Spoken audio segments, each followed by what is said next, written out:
and trying to use that to further so-called gender war. Mm-hmm. And another thing is that brothers have put more emphasis on dating or having sex with females overseas, and put less emphasis in other areas of traveling. That's all we're saying. Exactly. And my whole entire thing to Cat is that, to Andrew is just that, yo, at the end of the day, if this is a movement you backing and you saying, hey, yo, this is us and this is how we do, cool. But the dudes that's in your camp is saturating the brand, and it's making it seem like y'all are not what y'all say y'all about. It's a whole totally different element to shit. You know what I'm saying? And that's why I say, like, yo, we just trying to have you peep gaming what the fuck is going on, man. Thank you. Exactly. Okay. Exactly. Like for example, right? Bronzebird, you know that I'm a professed Hebrew Israelite, right? Same thing with Right. fasting's life. Mm-hmm. But I'll be the first one to agree with you if you were to come to me and saying that there are brothers who profess to be within the same community that you're from and who are misrepresenting what a professed Hebrew Israelite is supposed to be about. I can't argue that. And I can't act like I don't see it happening. I see it happening. Exactly. So that, Oh, my fault. Go ahead. so it's like just be like basically I'm just going to repeat what you just said. Basically, we just letting him know that he got to be conscious of that there are people who are misrepresenting your movement. So therefore, a separation is going to have to be made Exactly. between those who are sincerely about advancing the group from those who are just going to the extreme. There got to be a separation. But go ahead, fasting. Spoken too much. Hey, what's up, guys? What's No, going on, man? What's I up? understood. I was listening to the whole back and forth. Now, because I've heard Wacky talk, I've heard his train of thought. I understood where Wacky was coming from. But me, how should I put it? I'm more of what is it? I'm straightforward. I'm seeing the whole context. What Wacky is saying, he's trying to show the brothers like because the whole thing, passport, bro, it's not new. I call it. It's just a upgraded title that they're giving to brothers who travel. Remember back in the day, it was SYCBM before he blew up, and traveling brothers. We had people like One Master Teacher, Yeshonas, International, like all the other people, right, who were promoting for the last 3-4 years, right? But the thing is, we have to look at the mindset. Like the brother was saying, say I don't care if someone's because the whole thing is, Wacky. Think about this, right? Like black people, because of mainstream media, most of the people when they think Black American, you know what they think of? Ice Cube from the '90s, the movie. What is it? Uh, the one where they shot it, Ricky. What is it again? You two Oh on Boys shoot! in the Hood. Boys in the Hood. Yeah, you see, they're thinking the image, bang, bang, bang, The Wire, stuff like that. So, well, does that represent, America? No. Most black people are great citizens. They follow the law. They respect the law. They're the majority, but that's not what people see because they pick the extreme. So his viewpoint is like you're gonna have these people anyway. So I don't care if quote unquote passport bro get the bad rap and all that stuff. I'm gonna do me. See, it's that individualist. So I understand how you're coming from, meaning as a collective, having this banner. It's just like remember the manosphere, where there was a time where people, oh, I'm no longer part of the manosphere because we have infiltrats and all that stuff. Like Steve Bugina. It's like they wanted to dissociate themselves because they noticed something. Oh, that's my GPS. Something was happening, even if it wasn't a minute. They were like, I don't want to be associated with it because I don't want to get it. I don't want to get mixed with it. But the thing is, it's like it's inevitable. my quote is never, meaning you will have those people like that, and it's just gonna drain you trying to because they don't see themselves as a collective. It's not an organization where you have a pay member fee like masonry, right? Like let's say the Lodge of Denver, right? And was a lodge number 345. Now, yeah, someone may do something that's connected to masonry, but oh, that guy is a mason and he committed crime. But they're gonna be like, oh, Lodge 345, we do not condone such things, right? Because they're organized, they actually have a structure. But most of the things online, they're not structured, right? Let's give an example, right? After the passport bro wave is over, we're gonna have the midget booty, right? Let's say it's a wave that got black men who love midgets, right? Right? Everybody, oh man, I like the Asian midget, she's tired, right? And then you have the crazy ones, right? But they're gonna be like, what? I'm just gonna do me. Me like midget Asians, right? But it's gonna be what? A collective. But they're not gonna be organized because it's a trend. Like it's like, you see what I'm saying? It's like, because it's not organized, they're not gonna care. But me knowing your train of thought, I understand what you were trying to communicate. But because Passport Bro is not a organization, it's a trend. It's anybody can claim it. Anybody. But you know what? Let me just get this in. I get that you're saying that anybody can claim it, right? I'm just trying to go off of the fact with the brother, and this is not to regurgitate, going over and over and say the same thing. My whole entire thing is, if you stand strong by your brand and you're saying Passport Bros, it would be in your best interest, in my opinion, to kind of just be like, well, let me speak out against this because this is not what we represent. This is not our brand. You know what I'm saying? We don't vibe with that. Yeah, you could be like, oh, we don't care and stuff like that. But at the same time, whether you like it or not, those people will affect you. You know what I'm saying? And you'll be like, yeah, they might be saying that because of their issues. I don't rub off on me, but somehow it will. That's the whole entire thing I was at least trying to come in with when I spoke to him about that. You know what I'm saying? No. But okay, hold on. Can I say this? Hold on. Let me say this, right? Okay. Fasting. Because basically you made a point in your statement where you said, well, people who go to the extreme will always exist, right? In which I agree with that. Yes, statement. yeah.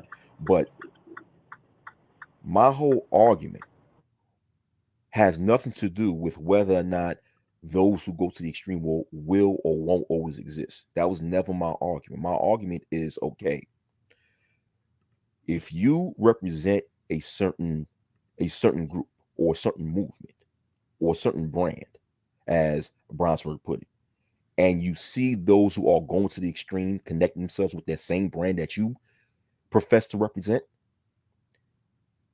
you have to draw a separation now between yourself and that person who's going to the extreme. I'm not saying to stop this. I'm not saying to quote unquote control this individual. I'm not saying to, stop this individual from being an extremist. I'm saying that you have to protect the movement that you represent by separating yourself from that extremist. And that's what I'm saying when it comes to Passport Bros. There are those who go to the extreme. Yes, every group got them. But unfortunately, those who go to the extreme gets a lot of attention, especially here on social media.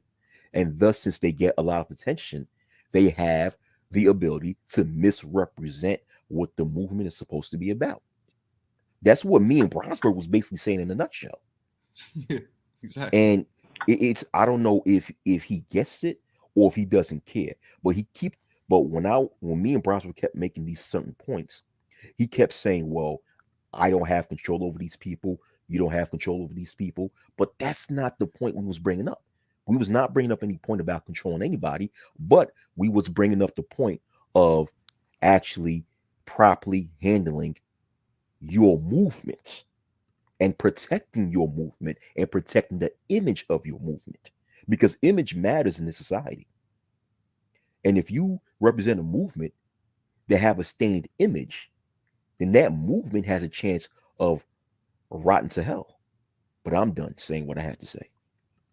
Now, Wacky, and it's a good thing that you say that because I wanted to tell Bronzebird that something similar happened where we can actually have a quote unquote reference point, right? Now, Mhm. to what Wacky say, right? Now, watch this, Wacky. Are you part of the Passport Bro organization? I thought there was no I thought Passport No, Bros no, was not an actual organization, but no, no. The reason why I'm asking you, right? Because you say, uh, based on you and Brownsburg trying to show the brother, right? You're trying to give him say, do this so you won't be yeah, misrepresented, yeah. right? I'm not Now, a member. I'm not a member of the movement. No, I'm not. yeah, but I'm trying to show you a perspective maybe you didn't realize, right? Now, Hmm. see, someone who quote unquote has the passport board, he's gonna be like, well, Wacky, you saying what you think or your opinion, but you're not part of the organization, and who are you to tell us what we should do? We don't care. So it's like whether you agree or disagree, whatever you say, we don't want to quote unquote protect because this is not an organization, so and so on, right? And it's like whatever you say, oh, this and this person is like, well, we don't care. We're gonna do what we do, and whether quote unquote a non-passport bro has this label, it doesn't matter, right? Because you're on the outside, you're not in, right? Now watch this to correlate to something that happened. SYSBM. SYSBM was well, how I remember years ago, right when MBD started it, it was seen from the outside, right, that SOSBN was about black men leaving, quote unquote, the struggle dagger, right, and then going for, you know, women outside of the community tie and things like that, right? Meaning it could be anybody, it could be Latina, whatever, right? But what did the video back then show, or what was the promotion?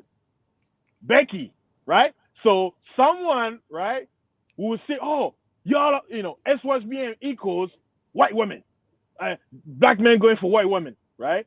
And then not only that, back then SYSBN was just a trend, or it was just something SYS Mad Boss Joe was talking about. Like it's like you have a channel and you talk about a topic. Now, when SYSBN started to get streamed, and you had non quote unquote SYSBN people trying to jump on it. You know what MBD did? He made it into an organization. He got the paperwork. So right now, SYSBN is an organization and it has a membership that you have to get in. You can just put it on yourself, right? Like SKC and all of them, because they're like one of the pioneers people. Now, I don't know if you remember, but I remember when Obsidian Obsidian came on MBD's and tried to basically hijack it. MOT was there, all of them, and MBD kicked him out because, well, Obsidian, one of us, right? So Hmm. right there, it's showing you they were able to control it. Why? Because it has a structure. They came up with the tenets and stuff like that, right? But here's the difference between quote unquote passport bros and SYBN. Passport bro, it's just a title that was labeled on a group of black men who travel. It's like an upgraded version of Traveling Brothers from years ago. There's no an organization, there's no leader, there's no establishment. It's just brothers, me going to like Japan and I want to get traction. Passport bro in Japan. What do Japanese women think about black men? Right? There's a bunch, Africans traveling, Southern Americans speaking Spanish, black men. Now, your point, I understand, but from SWSBN experience, it will tell you why your message trying to tell them they're not gonna hear you. Why? Because it's a trend. I'm telling you, this whole passport it's gonna be gone. 2023 is right here. You're gonna watch all those channels? They're gonna lose traction. They're gonna lose views because nobody's gonna care about passport bros no more. I'm telling you, we've seen it. Go to all the traveling channels. Look at the time where O'Shea and all of them were talking about traveling. Look at the the views, and look at what happened after the trend was over. You see, we have the evidence. You know, that's all I wanted to point out. Maybe you didn't see it, Wacky, but I'm sure how I break it down, you understand where I'm coming from.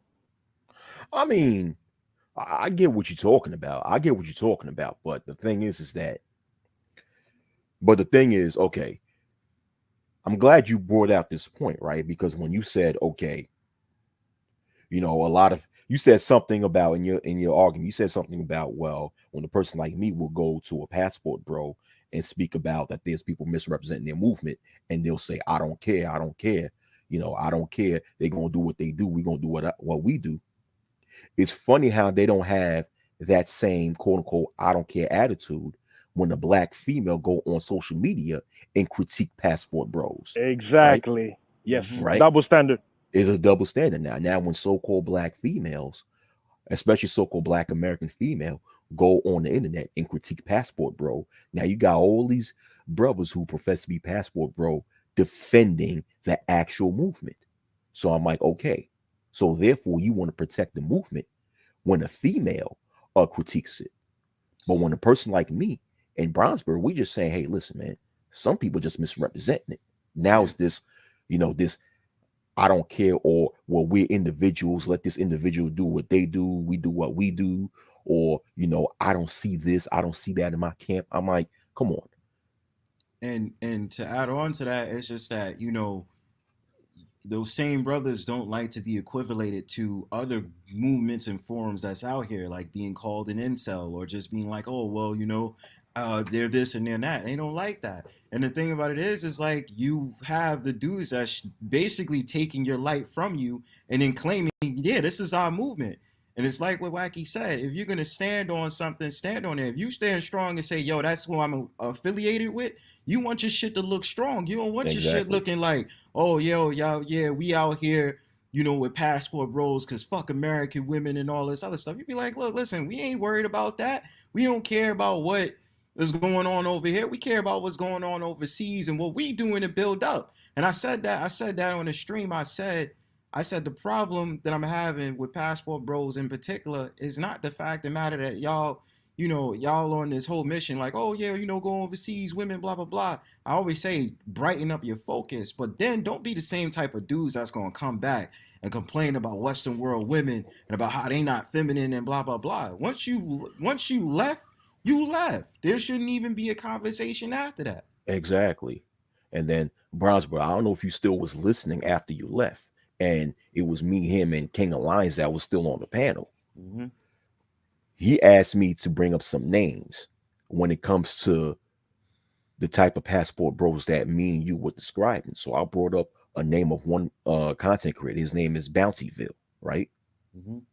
This person professed to be passport bros and create videos basically talking about, you know, using American females as why brothers should get their passport, basically utilizing this movement to further this so-called gender war on the internet, right? Yeah. So then now this person, Andrew, when he responded, he said, well, maybe this person that you're talking about, that's why he told me, said, maybe this person that you're talking about, you know, got his passport, go overseas, and he wants American women to change and be as feminine as foreign women. And, you know, and when I heard that, I'm thinking the same way as you, Bronzebird. It's like, once you get your passport and you left, why would you give a fuck? Right. If American females change and become feminine or not, why would you give a fuck? You've already, quote unquote, left the matrix, right? Mm-hmm. So if you've already, quote unquote, left the matrix, you should not give a fuck about what's left inside the matrix. Exactly. There should be no counterintuitive. There should be nothing. Like, that's the only thing I'm saying. And I said that's the problem, because if it seems like, and the reason I use escapism is to basically just escape what you're really feeling inside, because a certain amount of brothers do want the American women and American B-dub to change and be more like these other women. It's like they're dating these other women as a jealousy plot. Oh, you see how this woman treats me? She treats me better than you do, American black woman. And that's really how it's coming across. And I'm just like, well, dude, just make it pretty obvious you still are interested and you still want to talk to her, but You feel like you got to get away in order to come back to hoping that she changes, and that's not how it rolls. This is the example I gave, and I'll mention the stream. Chantel Simone, for example, bro. The thing about it is, on that panel, they were back when that stream was about stealing STAB, that movement. It was about, oh yeah, steal your community back, this, that, and the third. All these brothers are sitting up there talking about their passport bros. I was getting timed out in that chat because I was talking shit. I was like, yeah, y'all view Kevin Samuels as y'all YouTube daddy and all that other stuff. Yeah, I was saying that shit. But the thing about it is, at the same time, only one brother on that whole entire panel, as a quote unquote passport bro, admitted that there was real estate licenses and all this shit that he had while he was out there. He's like, we not concerned with y'all. I said at least one brother said it. The rest of you cats, y'all didn't say that shit at all, man. So that's what I mean when I come at passport bros. And the same fucking thing if these annoying ass Negroes go on fucking Jessica X's panel, for Christ's sakes. Do the same shit. Like, you be sitting up there like, bruh, you virtue sitting there because you want that shorty from the UK so bad, or girls that's like her, man. Come on, man. That's all I'm saying. Like, if you are saying this, all I'm saying to do this, brighten up your goddamn horizons, man. I don't even care if you decide to say you want to get an American woman, because that's usually something what y'all want. Y'all want American women, but you want to be able to live overseas so she can get out of here just like you do. Come on, man. Keep it real. And I don't give a goddamn what another male choose to do with his genitalia. I don't give a goddamn. My thing is, like you said, is that broaden your horizons. Let's focus, let's be balanced when it comes to speaking about traveling, and speak about all the aspects of traveling. That's all I'm saying. Like, is that hard for someone to comprehend? That's all I'm saying. I don't give a if guys want, and I even stated that on the video. I said, listen, if you're a young single man, right, and you traveling, of course, there's the females will always be there. So there's always going to be the aspect of you meeting females in these different countries. I don't care about that. As a matter of fact, not only don't I care about that, but I actually embrace that. Do it. Go date females from other countries, from other cultures, from other environments, and see how the experience is. That's beautiful. There's nothing wrong with that. But there is something wrong when you got a lot of males on YouTube who profess to be traveling, and they put the majority of the emphasis when it comes to traveling on females. That's all I'm saying. We're putting too much emphasis on the females. And well, not we, but those, a lot of the brothers who are into that are putting too much emphasis on the females and not putting enough emphasis on other areas of travel. That is it. That's the only thing my argument's about. What's the issue? And then the brother coming in talking about you can't control what these guys are doing. You can't, they're going to do what they always do. I'm like, I'm not speaking about controlling what anyone does. I'm just saying that, okay, let's widen our horizons when it comes to speaking about this topic. Let's be more balanced. That's all. What's wrong with that? Peep how, if you was there, I don't know if Fast and the Life was there earlier, how Platinum Elite just came in out of nowhere and started trolling him. And you should have seen how aggressive he got when, he was like, hey, you just going overseas to fuck those bitches, them dirty foot bitches, and da-da-da-da. And you could get mad at this dude openly trolling you, sitting up there saying that shit, but then when it comes to the real question, it's like, oh, well, nah, that's not my problem. You're standing on your shit. That's the whole point. You know what I'm saying? Yeah. Exactly. Oh, that's it, man. Like, I say that all the time. It's just an annoyance to see brothers that say, yeah, that's the reason I had to leave. And I'm like, dude, you can't defy situations, because it might be more brothers that might be like the guy that I mentioned that had the video where he related the fact of the matter he read the Shahrazad Ali book, and his mom didn't act in kind to him reading that, and then he related the experience with his mom with the American B-dub women, and then boom, like, oh, passport bros, and then he had a gun in the video. He was like, whoever got a problem with it, I don't give a fuck, blah blah blah, and all this other stuff. And I said, the problem with that is that comes back to you, Andrew. It's not that it's being disrespectful, but imagine there's more videos like that that's out there. Then the movement that you have is pretty much in void, because now they're looking at you like, y'all are violent, y'all are crazy, y'all got mommy issues, and y'all sitting up there going out to these different countries because this is how y'all are. This is the thing, and that's what I was trying to convey to dude.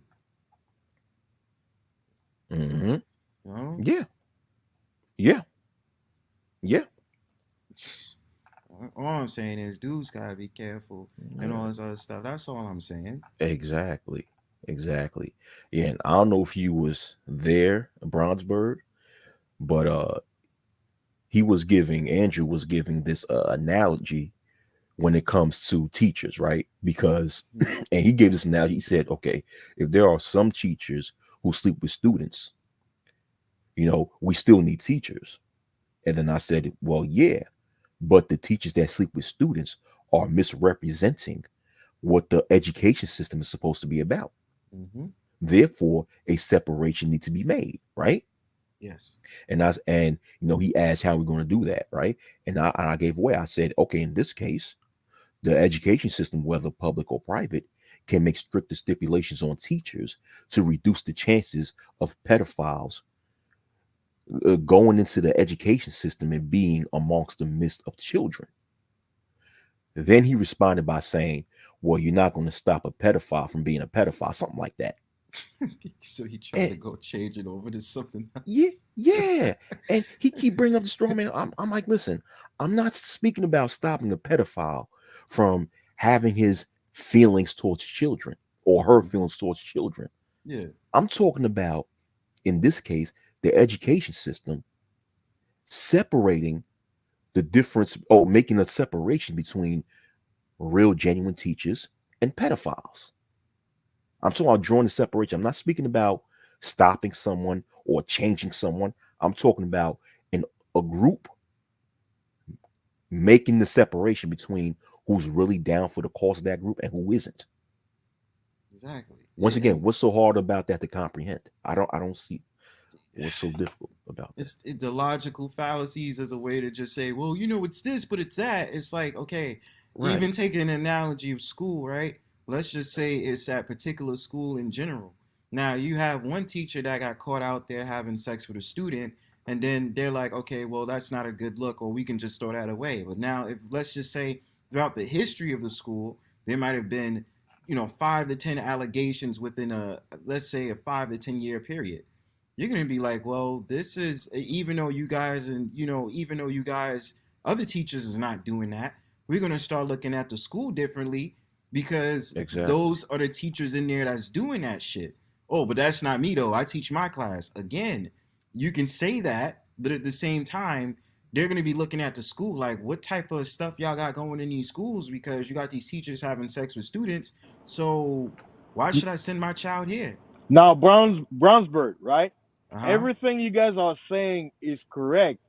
You want to know the difference between a school, the teacher organization, and passport bros?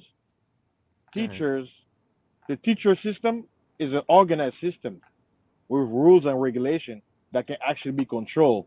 There's structure. Passport bros don't have none of that. See, you guys what you guys are saying is correct.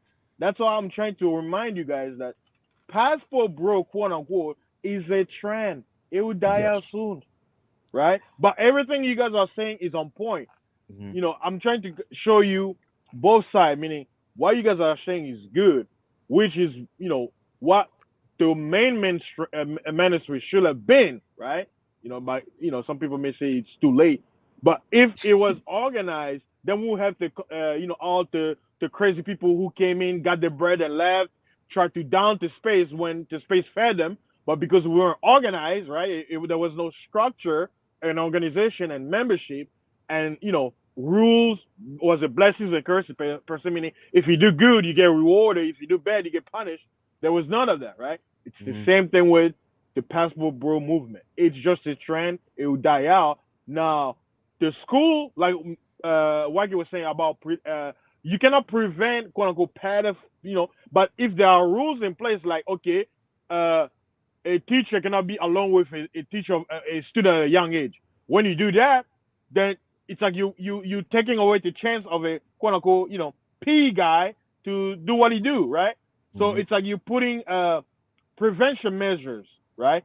But you even if I understand the brother's argument, say you can't prevent people from doing evil. Yeah, but the reason there are laws in place is to prevent it. Now in a school system, it's organized. Everything is set up, and if something happens, then okay, let's make it better. But passport bros are not like teachers. Teachers have the government behind them. They got a system in place. Passport bro is just a trend. A homeless person could be a passport bro, right? He has a passport to go across America, right? Don't you need an ID? Isn't the ID a form of passport? Because what is the passport ID? It's an identification from custom borders. Isn't it a state, its own country? Wing wing. Think about it.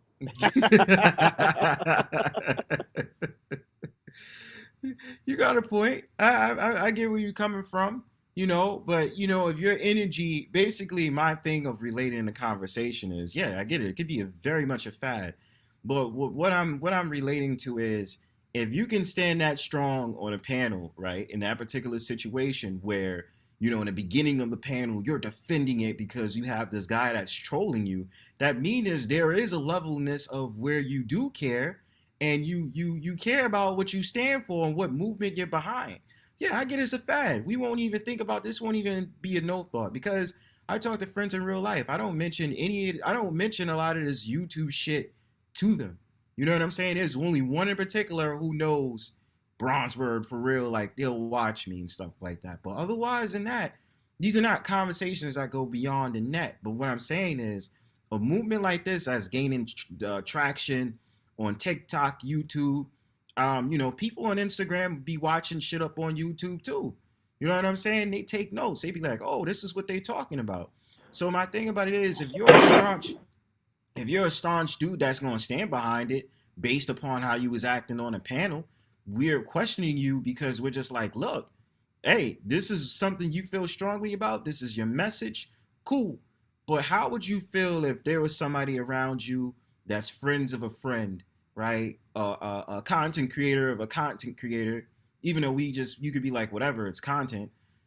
And they're out here talking about their past mommy issues and blah, blah, blah. And then all of a sudden they got a gun and have a gun on a video and talk about whoever got a problem with me, I'll fucking shoot them. And you get that about maybe 10 to 15 more times. Those videos start regenerating all these views past 100K and all these different things. What's gonna be the motive behind that shit then? They're gonna be like, yo, passport bros is fucking violent. They threatening to kill. They got mommy issues. Blase, blase, blah. So in grand scheme of things, yes, it's a fad, but I'm only addressing it to him in particular because this is the message you're saying. You're saying, oh, I don't care. I don't care. That can't be true. That can't be true. That's why I'm saying I'm bringing that to his attention, because I know there's an element of him that cares. You know what I'm saying?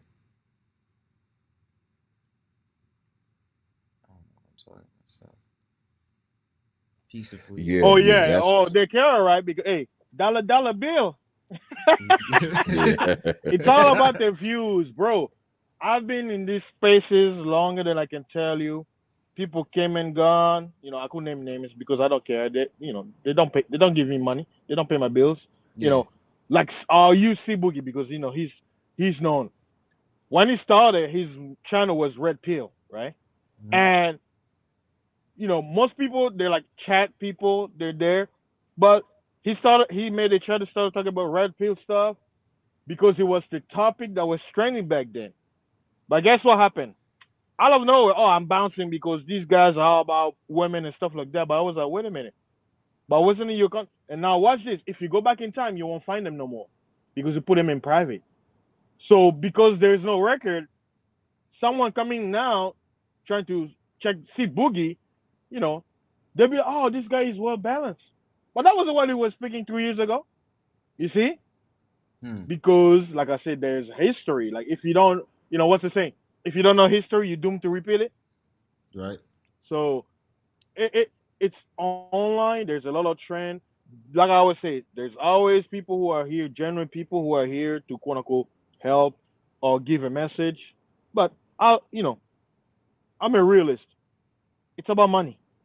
Of But course. make money by any means necessary. That is capitalism. If you have to lie, cheat, and steal, right, then you'll do it because that's the only way. Because mankind are programmed to be that way. It's like it's sad, but that's what it is. And if you try to come with anything other than that, you're not gonna make it. And that is just the harsh truth. Hmm. Being righteous in an evil world will not make you money. I know Wacky will understand what I'm saying. If you are righteous, you will not make money because the earth is given unto the hands of the The wicked. wicked. Because Hmm. the law. That's what I tell people. If you deal with nature, you'll be rewarded. But if you deal with the system, you won't. Now, people say, well, what do you mean? Okay, as a farmer, you're dealing with nature. You plant your corn, you do crops, and you reward it, right? Because if you plant 10,000 corn, yes, of course you're gonna have some birds that will eat some, right? But one corn can give you 500. One corn can give you 1,000, right? Hmm. But you still make more than what you put in, right? Because that's the law of nature. But watch this. In a wicked system, you can be working 80 hours a week and making $1,000, and somebody just farts in his office, he makes 200K a year. Is that fair? No. But why is that? Because it's an evil system. It's not fair. It's not balanced. The laws of nature says you reap what you sow, right? What Hmm. you plant is what you're gonna reap based on the fruits that will be brought up based on what you put in. If you put less, then you get less. It's not nature's fault. It's your fault because you didn't do your part because that's the law of nature. But the laws of society is against the righteous. So if you want to make money, quote unquote, in an unrighteous system, you won't make it. Like I'll give you an example. What will know? Joel Osteen. He's a motivational Christian pastor, right?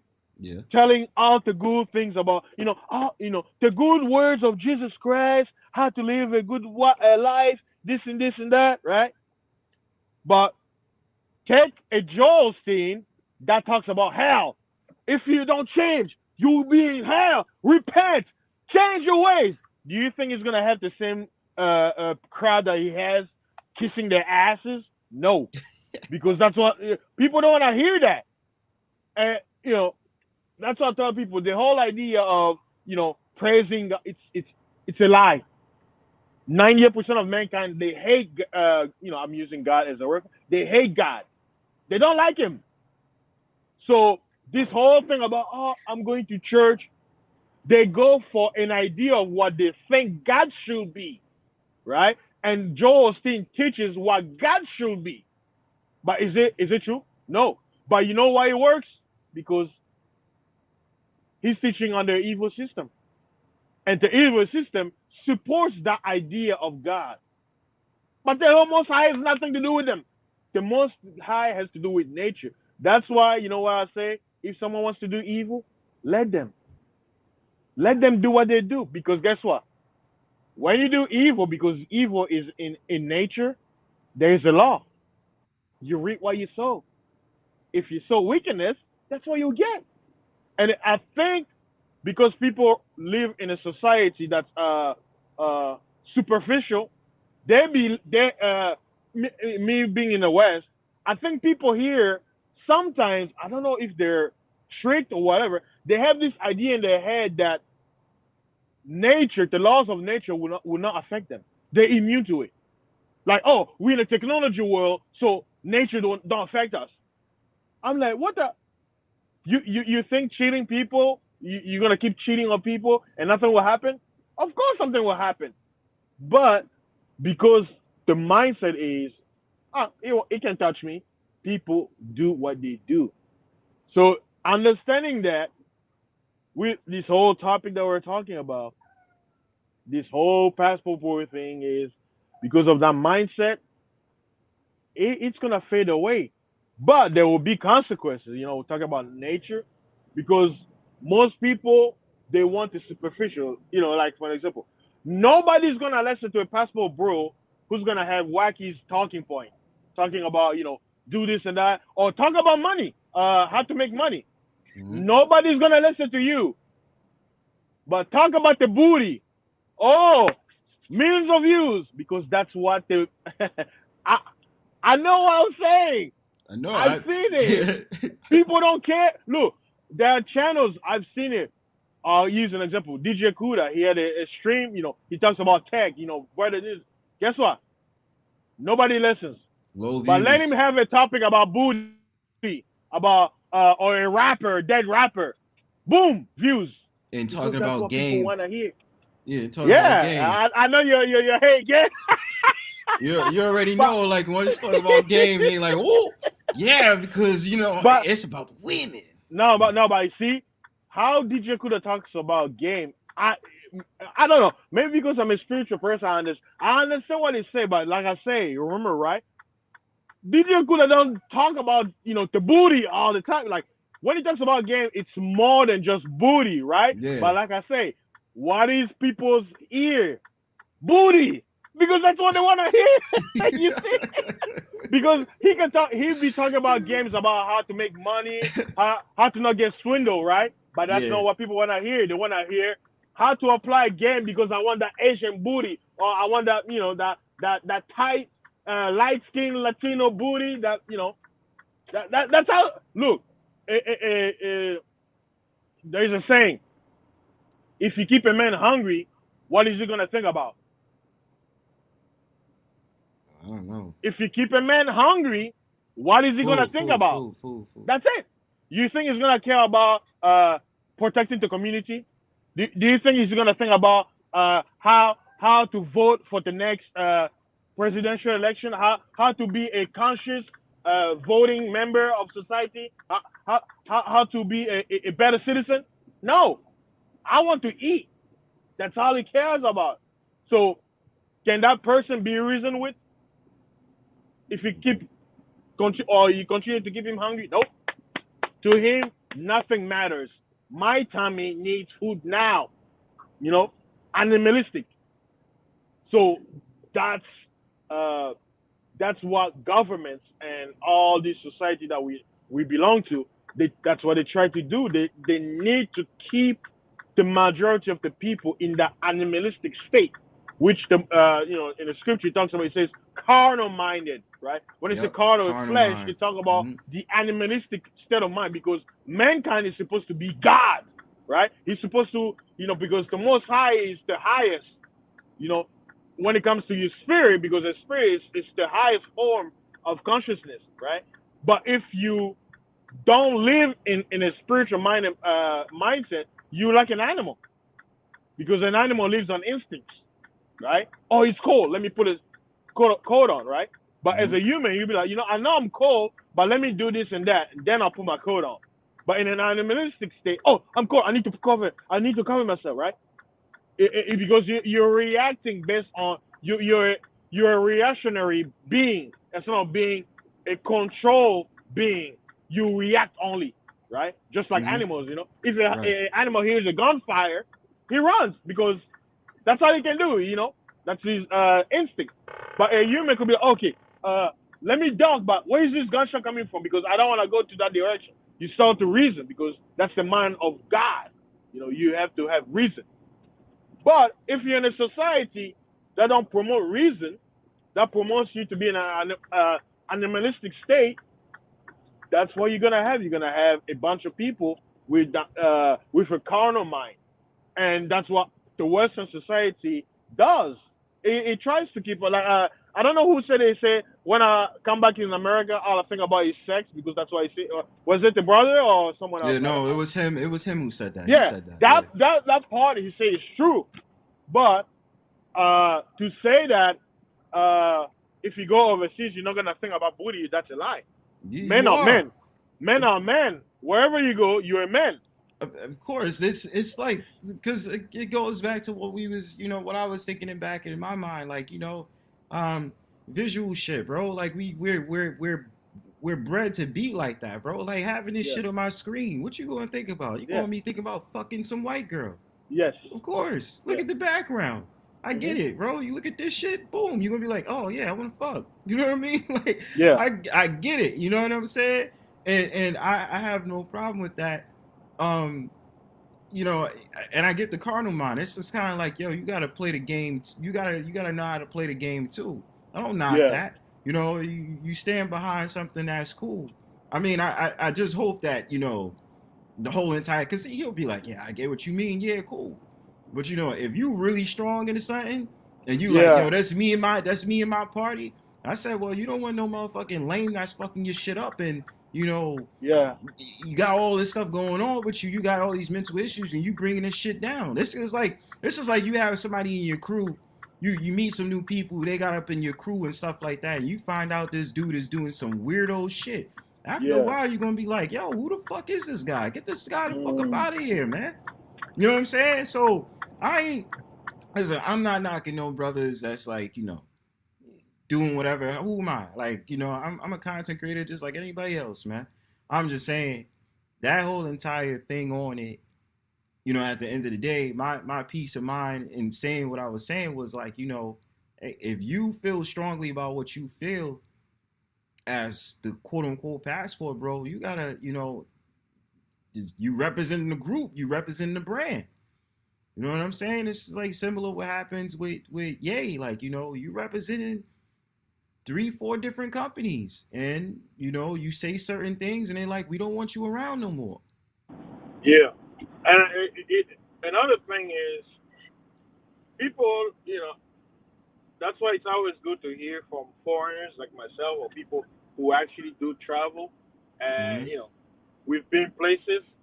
The thing is, being a trucker, I'm kind of moving around, but the thing is, people who travel, who have a place overseas, we know how people are, right? I would say the only difference between America and the rest of the world is America, because of being a first world country, they've made things better for their citizens. They've been developed. They have certain rules and laws that make things better, right? But it doesn't take away the natural aspect of a man and the ways of a man and woman, right? The dynamics. It doesn't change. Yeah, some things here and there, but men are the same. Now, when brothers will say like, oh, certain things that are here, I'm like, yeah, it's common sense. Why? Because you're out of your environment, so things will not be the same as where you're from, because that's just logical. Where you were born and where you grew up with is not going to be the same with someone from across the world. But it doesn't negate that the experience of a high schooler in China, it's the same. You have the timid, the loudmouth, the bully. It's the same everywhere. It may be, in a different culture, but the structure is the same. But this whole idea that, because I'm there, it's a bit different. Like, I would say, there's a balanced talking point, and there's over exaggeration, right? There's an over exaggeration. I'll give you an example. My country, particularly Congo, where I was born, the dollar, yeah, it goes a long way. But watch this. It goes a long way if you're living like the locals. But if you want to live the American lifestyles over there, you go broke, because it costs more to have or to to live the lifestyle and the infrastructure of American way over there than here, because the country is not built like that. So you're trying to like, I want to have nice roads, and I'm like, good luck. They don't have that. You know, you get what you get. Yeah. And was it the internet, right? Yeah, they have internet, but it's not gonna be as fast as here, Yeah. right? Mm-hmm. It's not gonna be as fast. So you're gonna have to, to basically support, that structure. So there are good and bad in many places, but it's like you just have to do your research, right? That's I'll put an example, right? Mexico, yeah, crime and all that stuff. Like I call it fear tactics. Think about it, right? Do people die in America? Do homicides happen in America? Right, it happens, right? Yeah, it does. You hear in the news. Now watch this. Does that stop foreigners from trying to immigrate to America? Nope. But they're gonna have the same news say, "Oh, Mexico, you don't want to go there because cartel, you may die." Oh, racism! Like I remember this Mexican chick, she moved here. She says, Mexico, they're very colorist. So when I was telling her that when I went there, people wanted to talk to me. She's like, "Yeah, because you're a foreigner, so they have to be nice to me." But he's like, the people who are actually there had the quote unquote blacks who were brought over there. Yo. Yo, Fasting, you cut out, man. Uh-oh. Yeah, you cut out. Yeah, someone tried to call me. Yeah, that's why I got caught up. Yeah, I was saying, the Mexican girl was saying, "Oh, they were nice to you because you're a foreigner, but if you were a native Mexican, Mexican, yeah. they won't treat you nicely." So yeah, what she's basically saying is, if you are a guest, you're a tourist, of course you're gonna get treated better.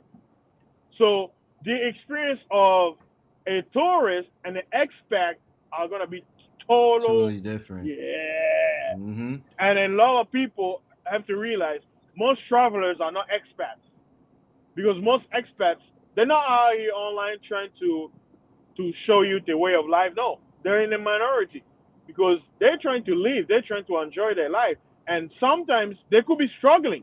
A lot of them are struggling because you're trying to adjust to an environment that you're not used to. Learning a new language.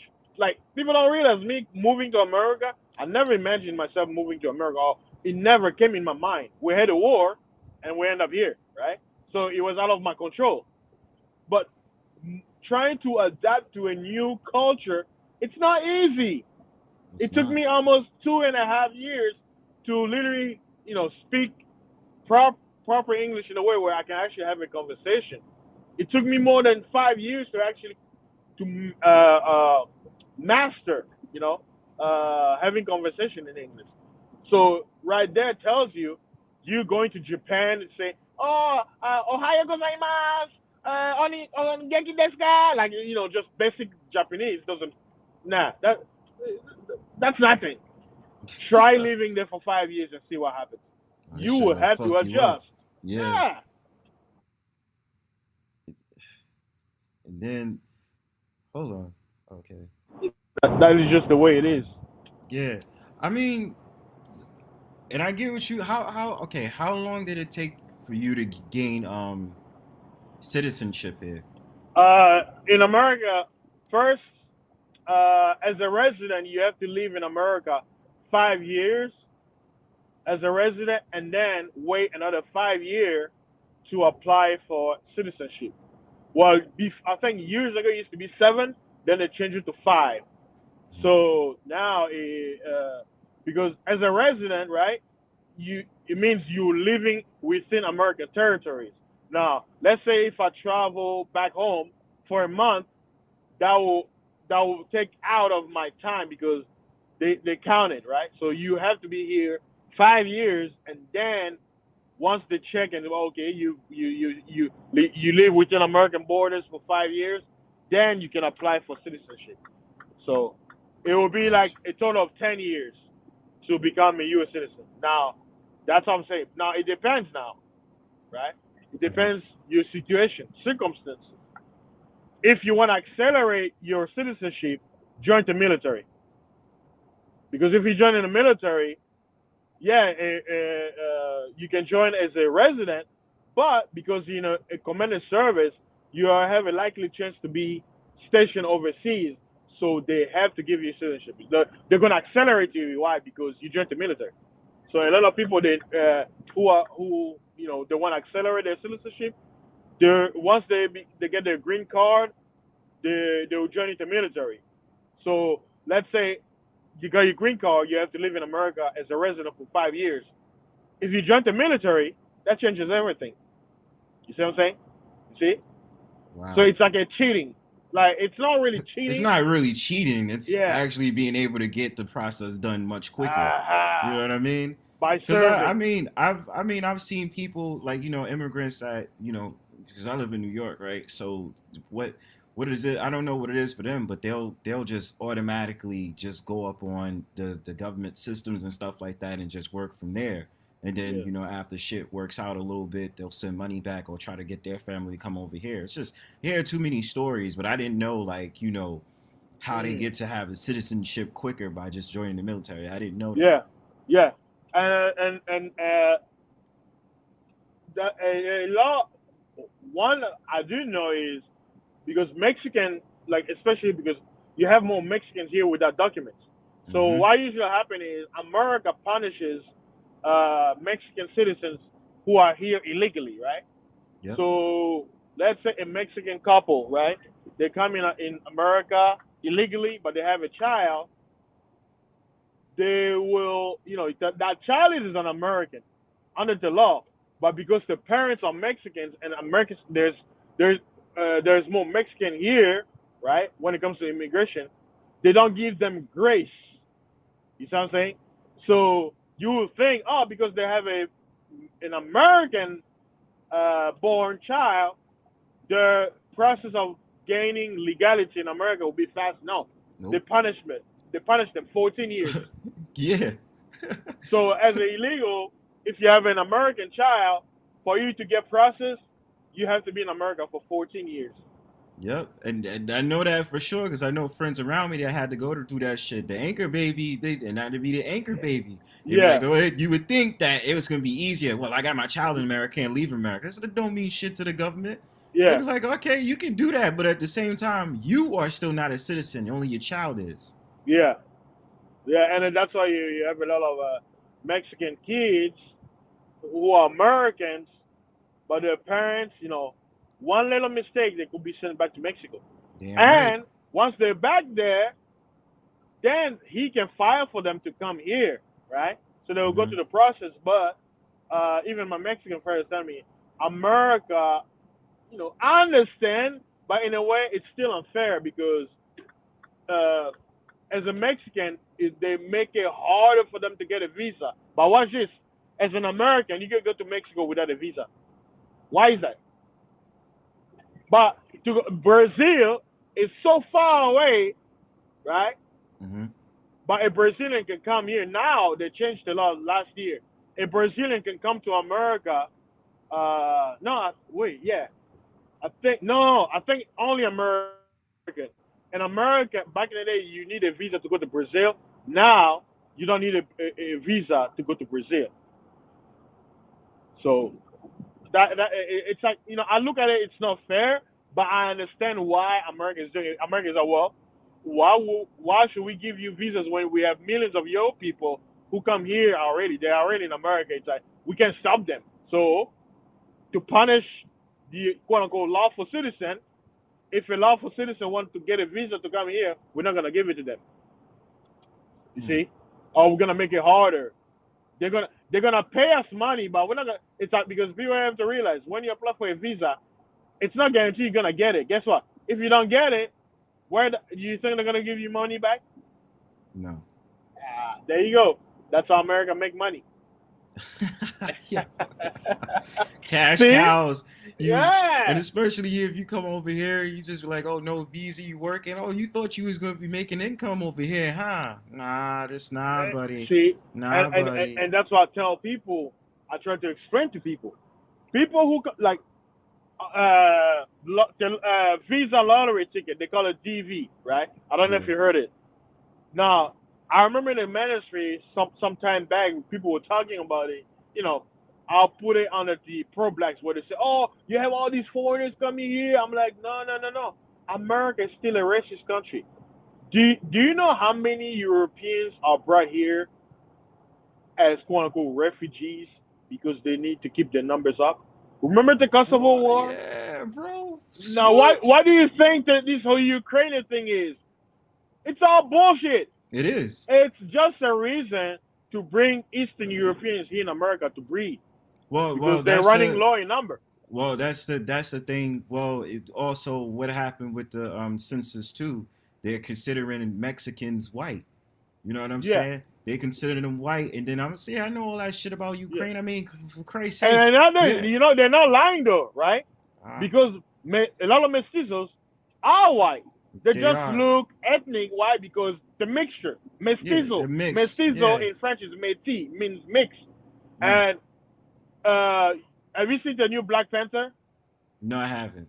Now, the Mexican dude who plays Namor, the antagonist, he's dark skinned. Like when I say dark, he's brownish. Like he's like your typical Mexican who you know who be outside doing yard work, dark skin, you know, the sun tanning, right? Yeah. In Mexico, he will never have viewership on TV. He will play the gardener.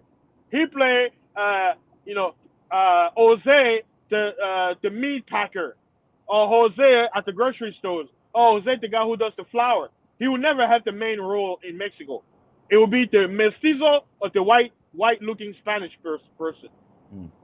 Because colorism is very big in Mexico, Latin America, South America, Brazil especially.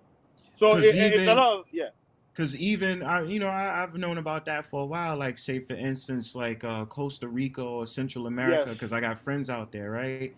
Well, Panama. Friends that's from there. Panama definitely, right? Because even what's crazy about Panama is you had the Jamaicans that came over to Panama to help out with the Panama Canal in the early 1900s. So the thing about it is like when I was hearing back from people, they'd be like, yeah, you know, they don't like us when we're dark skin or brown skin and this, that, and third. They care about if you're more fair skin, white skin, and all this other stuff. So I'm like, oh, same shit in America, man. The same thing. You just know, especially you hear from a so-called African American such as myself. What do you think the skin bleaching is? It's the insecurity because of TV. Yeah, absolutely. The same shit that's famous in India. Yes. Yeah, man. Jamaica, they do that shit, cake soap and all that other stuff they do out there in order to bleach their skin. No, but here's the thing, right? This is the tricks the Romans and the Greeks play on us, right? According to ancient culture, pale skin was actually a curse.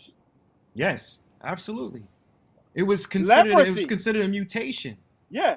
It was bad, like, you know. Now, what is they Edom, right? He played a mind trick. He made a switch. And you think about it, right? You think about ancient people like Persians, all of them.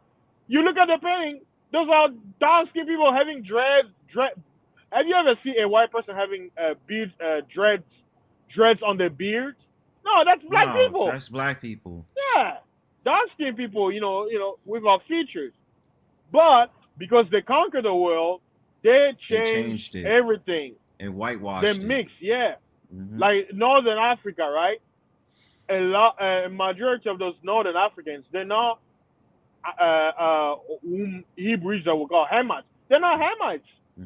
They're, you know, mixture because, you know, the Turks, the Romans, the Grecians, all them came. And the original Grecians were black people. Yep. Like if because I was interested. I had a philosophy class, and the whole class was about, we read the Iliad and the Odyssey, right? You know the Odyssey, the story about Thesis. Oh no, not Thesis. The Trojan War. You know those Yeah, the those Trojan stories, War. right? Yeah, Yeah. bro. So our teacher, he loved Athena, right? Athena is basically one of the daughters of Zeus, a Greek god, right? Mm-hmm. And he said he loved her so much that he gave her daughter her name, right? Just to show you. But he's a white dude, right? No, how is that? Wait a minute. When we started reading the records and all that stuff, I'm like, wait a minute. This sounds like a black woman. Yeah, word. You know? Yeah, man. Athena, because Athena was, not only was she goddess of war, she was the goddess of wisdom, Mm-hmm. because in order for you to be the god of war, you gotta be smart. Right. So she had a lot of personalities, or personification. That she's a synonymous with an Egyptian goddess. Yeah, which is usually they always go hand in hand with that. It's always going to be Yeah, synonymous because they between copy. Greeks, Romans, and Egyptians. Yeah, absolutely. Now, Yeah. by me saying that, you're gonna have like the Caucasian brother, they'll be like, oh, here we go with we were kings and shit. Yeah, We was kings. Like we was kings, queens. they mark us like that, right? Which I understand. I understand their logic, but it's like it's like that, So, but like I say, this topic, it's not interesting. It's not trendy. So most people, they're all gonna overlook it. That's just the reality. It was just like, my whole entire point was, if you feel strongly on something and that's what you representing as a brand, I guess, because let's be real, your channel is blowing off of that. Any slightest slander, it could affect the bag. You know what I mean? Let's just be real. I mean, I'm not into telling any motherfucker what to do in their content. I'm like, look, even example of my shit. I didn't make content about the ratchetness that goes on here in America. That shit hitting 2K. I'm like, okay. You know what I'm saying? So I get it. But what I'm saying is it's like, sometimes something attaches to your brand that you wasn't expecting.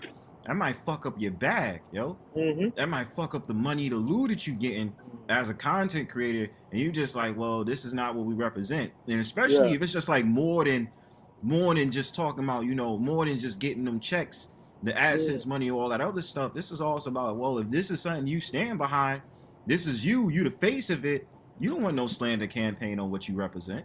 Yeah. You don't want that. Yeah. It's just like MAGA, right? Make America Great Again. Yeah. Did you know that because of people who love Trump, there were many quote unquote liberal companies and all of them, they will now give them favors even online on YouTube. Like YouTube will literally shadow ban channels that promoted Trump. We could use one big example: Twitter banning him, suspending his account. Yep. Right. Stuff like that. So yes, movements can have, like, if you're part of a movement, you can be affected. But I don't know, maybe because it's just the way I am. Like, I understood what Wacky was trying to do, trying to talk to the brother, but I'm the kind of person, it's the same way I live. I'm the kind of person is, if you're really an adult, unless you come to me for advice, I'm not going to cast my pearls upon swine. You don't deserve it. Because you're going to do what you're going to do. Right. And you're going to get what you're going to get. So I don't need to save you. Because you don't want to save yourself. So I'm not going to save you either. Yeah, you gotta go down that path yourself. You know what I'm saying? After a while, it's like you can't be helped. Only those who want to help, they will help themselves. And so yeah, I get it. After a while, I was like, all right, I think that I kind of I got what I wanted to get across to to this man. You know what I mean? But it's only seeming that I wanted to ask certain questions to kind of understand what his thought process was, if he's standing behind something, just the old possibilities, the pushback. What could it mean? Because, like, for instance, whatever is happening with Austin Holloman, I'm like, dude, that's his business. Hey, he's fucking bitches overseas and they're prostitutes. All right, cool, man. Get your nut off. You know what I'm saying? Do what you do. But all I'm saying is, that smear campaign, hey, it could always affect something. You know what I'm saying? But even if Yeah. it's like something very minute, it's nothing wrong with just giving it out and just being like, hey, did you ever think about this? Did you ever think about that? Or Yeah. possibilities. You know what I'm saying? Now watch this. Maybe you didn't realize this. That's why I know Melody was sleeping, so I could get on the panel. But did you realize? The brother say he don't care what people. But guess what? If he didn't care, why was he defending them? So he does care. That's what I'm saying. But that's exactly what I was saying. So right there, that's what I'm saying. It's like people don't listen when they say something. Like me, I talk a lot, but I listen a lot also. I listen. I give you the time to say what you need to say, and I'm just gonna take your word and just be like, okay, you said this, this. Because the reason why I do that is you have to understand, being in America, people will use your words against you, and if you don't stand for yourself, you could be like you could backtrack, like aka Kyrie Irving. You don't stand on your square. Shout out to Steve the Dean Williams, standing on your square. Standing on your square. He never says stands on your circle, but your square. Yeah, you always say that shit. I know you do. Yeah, but it's like people. There's I call it like a double standard, because it's like on one hand you say you don't care, but the whole conversation is you caring. Because me, for example, right? People who do drugs, for example, people who do cocaine. I don't care if they do cocaine. You know why? Because if they overdose, that's not my problem. They're adults. According to the U.S. law, if you're 18, you're an adult, you are free to do whatever, right? Yep. So I don't care. And you know what? People be like, oh, you're supposed to care. Look at them, overdosing in cars. I'm like, it's sad, but do I care? No. Because me as, fasting is like, I care for my health. I don't care, for my immediate families, the young, right? But guess what? If you, as the owner of your temple, if you don't care, why should I care? I don't care. But see, people cannot say that, right? Because remember, people want to be loved. They want to be seen as good. So, to them, trying to be like, that I care for the people. It's them trying to look good for the public.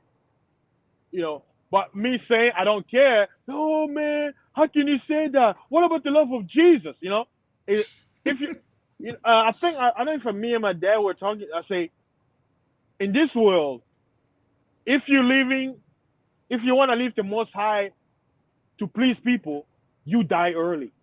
You understand what I say, right? Yeah, absolutely. 100%. If you live for the Most High to please people, you die early. Because people don't care.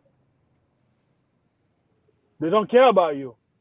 So you try to live your life to please them, you're just going to hurt yourself. Don't do it. Don't do it. Don't do it at all. No. What's up, Blue Lion? Oh, nothing too much. Exactly. I'm about to rest up and get myself together a little bit because I was about to get ready to go to work later on this week. Again. Oh, yeah. Man, I'm at work already. So, yeah, man, it was great having this conversation. These are good talks, man. It really, I call it mental sparring. And hopefully people, if they do catch it, because I know Melody fell asleep, but you notice there was 27 people. They didn't let go for like 3 hours. So they did. They were listening. But that's why I say even with Dude, like in the beginning, real quickly, in the beginning, you can't tell me, back to what you're saying, can't tell me you don't care, but when the dude Platinum Elite sitting up there trolling you about it, you like, what the fuck, nigga? And you like, that's what I said. Come on, man. Come on, man. That's all Platinum was there earlier? Yeah, Platinum was there. Platinum was there early, because she did 2 streams. Because there was some guy that fucking came in and basically showed us some graphic shit, and she had to shut it down. They do that to Melody. They do that to Melody a lot. Like someone shows a wee, right? Some guy shitting or something like that, man. It's like he was taking a dump. No, it wasn't. It was graphic. It was a graphic like GIF of that shit, man. Oh, he put it as Oh, a heck no. was Yeah, it as an image for his for her stream, right? Because usually yeah. that's our plan. You know, this Platinum Elite to basically escape that. He usually puts like a banner That's what I on the told stream. Melody to do. Mhm. Yeah, she And needs to I start could doing tell it that. was a troll. But I could Yeah. tell it was a troll just based off the screen name and how the avatar looked. I'm like, that's a troll. Yeah. Oh, but she showed his face though. I said that doesn't matter. They do that. That's how my channel got shut down before. Yeah. You know what I'm saying? So yeah, I had one of these dumb trolls She yesterday. canceled the stream, right? Did she cancel Huh? the stream or YouTube? She blocked it? private. She private the stream. I Yeah. told her, yeah, just edit that part out and just let the rest Yeah. of it play out. This is like the fifth time. 3 times that somebody showed their penis on was it on her stream. Yeah, Like man. a lot of great stream she had to take down because some douchebag show his wee wee. Like it's ridiculous. I'm glad saying like I'm actually glad saying I don't stream as much or make videos as much. I do like once a week. Heck. Man, Yeah. I don't have time to stream no more because I don't have all my tools, my studio stuff. So what I do is me and one of my partners, like we talk Bible stuff. I just reshare his live streams, and if I do, you know, I'm just resharing his content. You know, he's shadow banned too.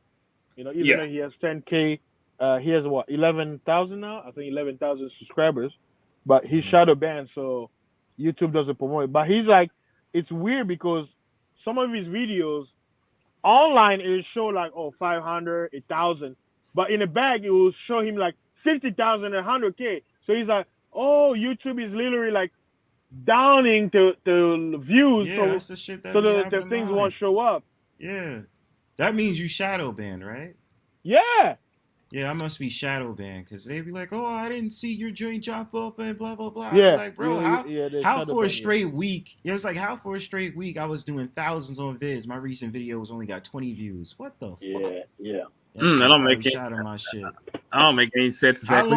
How long does it take to not become shadow banned? Is there a certain time limit or no? I think it depends. Like if you are monetized and they took off your monetization, even if they bring it back, you can still be shadow banned. Shadow banning is like I know people say, oh, it doesn't exist because you know people. No, it exists. Yeah. So shadow banning, this is what I understand. Shadow banning is basically the Facebook. I understand it from Facebook. Whenever you put in timer on Facebook, they'll say you stream or your post will not like they'll push it down.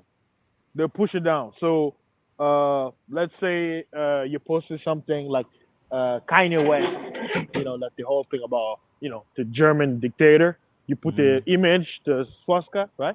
And then YouTube, Facebook is like, okay, because this, we're putting you in a 7-day jail. And it says, because of that, your punishment is you're going to be thrown at the bottom of the notification. So let's say you post a lot of good content, even if you put hashtags and all that shit, because you're shadow banned, it will take like 100 posts before yours shows up. That's shadow banning. Damn. So Google also does it too. So let's say you have a website, right? A website that's very popular. You can measure the traffic. According to the internet algorithm, when Google, when you show up on Google, you're supposed to quote unquote have you're supposed to pop up, right? You're supposed to be because your channel you have millions of viewers. But guess what? Because Google has your shadow ban, you literally have to scroll down, go to like 3 pages before someone can find your channel or your link. So they'll bring up other websites that may have a similar name like yours. Yeah. But they're not gonna promote it. Like they're not gonna promote yours.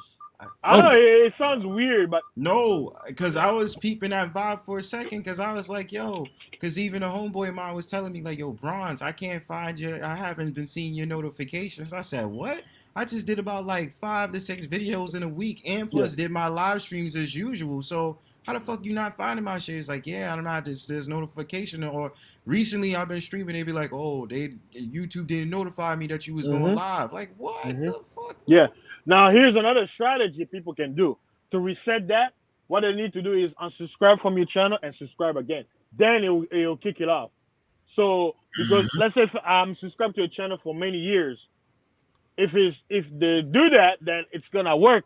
Why? Because I've been subscribed, right? Because when the system kicked in, I'm still, I was part of it. But if I unsubscribe and subscribe again, now it's kind of like I'm a new subscriber. You see?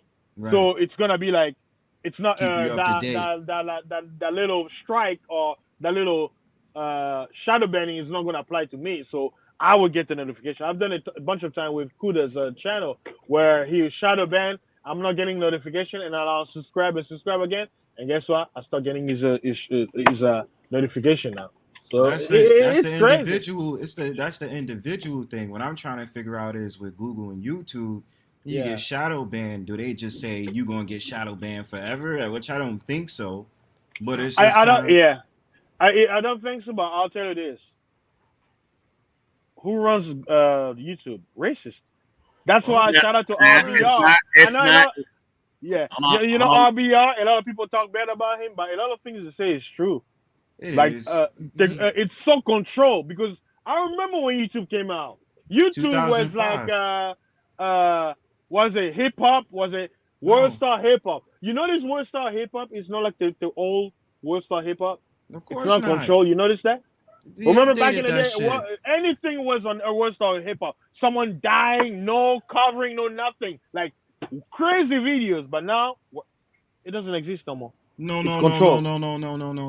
World Star, you can still go on there, and they're actually worse now. Because before they covered this shit up, now you go on World Star, you can see some motherfucker getting shot right in the head in the damn barbershop, and blood are leaking all over the floor. You'll find that shit on there. I think now they're picking and choosing what they define as graphics, because I remember one video, people were looking for it. That white kid who wore like an armor and went shooting. Remember? Yeah. You can find it on you can find the raw footage. Whatever they uploaded was the one the cops gave out, and they cover everything. So when they were shooting people, as people are falling down, and he come and blow their head off, they covered everything. So I was like, where is the actual video? Even me, I wanted to see, because I wanted to see the evidence. Of course you did. Evidence is life, bro. Yeah, evidence is life. I just want to say they all push agenda a second. And I guess you're not aware of it. Well, it's about posting just dumb shit online. Mm-hmm. Of course, it's gonna be that. You know what I mean? I said at the end of the day, but that shit'll go on. I can't stand. Oh, we got 3 people now. I remember it was just me and Bronzebird. That's how I'm hearing 2 different voices. Yeah. I'm just saying, like, my whole entire experience right now is just like fucking shadow ban shit. I was like, what the hell did I say? Like, because now you know what it is. Like, RBR said it doesn't matter. I did hear him see that on the stream, but he was sitting up there saying, like, somebody was like, certain YouTube words you can't say, and it's like, well, I curse a lot on my streams. I mean, I was thinking of RBR and saying that dude when they made the comments when I spoke the truth. It's like, you're mad now? You're mad, because I have some evidence that you don't have, and now you're trying to come at me and say I'm this and that. Like, dude, you can't beat me, but I speak truth. I'm sorry. Where's your evidence of proof? Well, RBR likes to debate with anybody. He does that you're his latest victim, basically. But, well, guess what? Guess what? He just met his match because he's gonna end up losing. No, he can go on for hours. It's not the type of dude he can try to, but he'll still lose against me. I'm warning you that when it comes to RBR, he is like that. He doesn't give a fuck. Like, he's gonna just be doing that shit all fucking day. Like, he has no problem going on Melody's stream for like several hours and arguing with people. That's him. So, good luck. Sure, he can argue with that, but I have proof and evidence, so there ain't nothing he can say. I'll make it look stupid. That's it. Ain't nothing he can do. Well, good luck, bro. But I'm just warning you. That's how he is. But I was saying, like, Fashion, you know about the do you know about that? Do you know about the do they have a list for like words you can't use? I don't know about a list of words you can use, but from my experience, you can for example, the name of the German guy. You can't Oh. say it. They'll Oh. delete you. Like You can't say that. Like you post on a comment, right? But then if you refresh it, your comment is gone. Another word, the NIGGR. It will take like for a few seconds, like it will show up, but it will go away. If you said the P word, the I, you write that word, it Yeah. will take it off. If you suicide, that word, yeah, that. So basically, those PC words kind of stuff. That's why I say you have to say in codes, even in the chat. Do you know that sometimes in a chat, Google will actually have live people being in a comment, removing people, putting them in timeouts. Yeah. That has happened on DJ Kuda many times. We like, yo, we got some Google guy here. I'm like, wow. Oh yeah, oh yeah. That's what Google does. That's what they do. My whole entire thing is like I'm just trying to figure out if there's a list, because I mean, like, I know I've said, like, they're like, you can't say that, but I said, how did y'all get that information from who? Like, how? Because you know what I mean. Like, there was even a stream I did. It's like, yo, be careful you say that word. I said, well, I can put it up on as unlisted, so it doesn't show up. You could just go to my streams, click it, it'll say it, but it'll just be unlisted, so people don't have to see it, or private the shit. I want to question this dude Logic earlier live. You said this and said that about color. Do you have evidence to back up what you say? What are you talking about? What do you always bitch about color every time? Wait, you talking about that I said that? Not what he said. Who? No, when he said the color thing about this race and that race, like, can you prove it? Or are you just going by what you've been taught? No, I know. Who are you talking about? The dude, the icon that says live on there. Yeah. Oh, Facts in His Life. He wants to know what you said about color. What was you talking about when it came to color? I'm challenging your logic right now. Wait. Which color? What? I'm lost. Go ahead. Explain it to him, Blue Lion. You say this race, that race, this color, this color. I want to challenge your logic. I want to see exactly if you're correct or you're incorrect. That's what I'm asking you right now. I want to challenge your logic right now. We got beef early in the morning. What? What? I'm challenging your logic because I know some stuff, and that's what I'm challenging your logic right now. Wait, what logic? Because first I have to know what you're referring to. We say no this idea. Color, that color, this race. I want to challenge your logic. I want to see if it's incorrect or correct. Where you talk about what race? Where we're talking about okay. I'll explain it. You say white and black. That logic. I want to challenge you to see if you're correct or incorrect. Because we have to understand we're speaking to an audience and we have to speak on their understanding. When I say black or white, I'm not black because black is a dark color. I'm brown. If you look at a Caucasian, they're not white. They're red. They're pink. But if I say the red man, most people they're gonna think what Native American because of the programming. So it's like I'm gonna speak based on the majority's understanding. I'm not gonna speak on what I know, the things, the secret things. I'm not gonna come here and talk to people how to call on rain, because most people are like, what the hell? They're not gonna understand. But someone who understands how to call rain, me and him gonna have a conversation where someone on the outside is not gonna understand. You know what I'm saying? So yeah, what's good, Azure? By the way, what's up, man? Yeah. Hey, what's good, Bronze? What's good? Oh, okay. No, hello. Go ahead. But hold on. I'm gonna get back to what we were saying. Did you know like that logic you've been following doesn't even exist? Did you know that was an agenda that been pushed for so many years? Do you know who the person who's responsible? That I know. Azure, jump in if you want. Oh no, I know. I like earlier, me and Bronzebird, I said everything in this world, most people, it's a programming, it's a system, right? Yep. If the only thing that matters in the earth is nature. If you're part of nature, you will be rewarded. Why? Because the law of nature is you reap what you sow. Right. But in a system that's established, by the wicked, right? That's not part of nature. They created a system that's outside of nature. So Yep. they were given an illusion that the laws of nature doesn't apply, right? Like for example, somebody who's working hard for 80 hours a week, but he gets $1,000, but somebody sitting in the office Sweet. not doing nothing, farts, gets 200K a year. It's not fair, right? Mm-hmm. But Yes. it's the system. They have their own rules and laws, right? But in nature, the logical thing will happen is the 80-hour working person will make more money than the guy sitting in the office doing nothing, right? Because in nature, if you do nothing, you get That's true. nothing. That's true. Yeah. Now I wanna share something with you, exactly. Ever heard the race theory? Yeah. Old school news.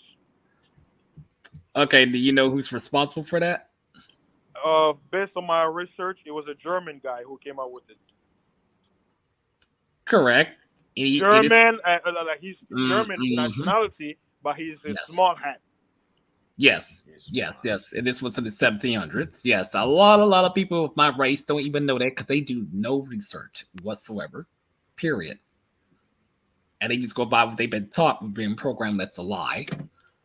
So if I sit there and challenge somebody who's still in the system is being programmed, I can easily beat them.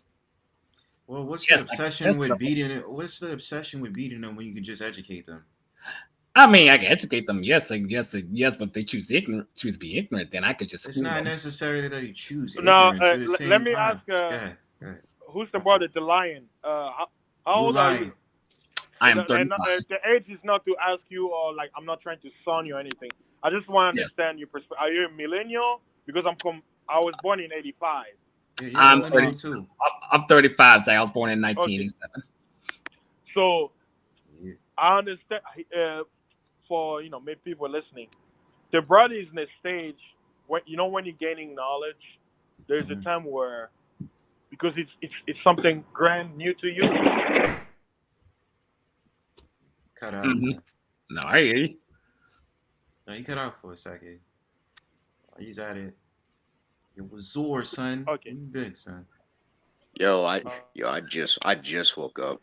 You just woke sorry. up like I've been woke up about 2 or 3 hours ago. Like I've been Still up like in- earlier than you. You still in ass school, huh? No, I'm back home for 15 days. All right. Well, Go damn. ahead. Go ahead, fasted. But Oh, he got a call.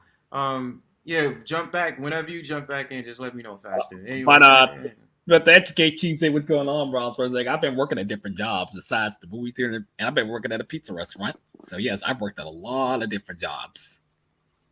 Yeah. That's what's up, man. That's what's up. Yes, my skills improves. I got stronger now. I can look up stuff. That's what's up.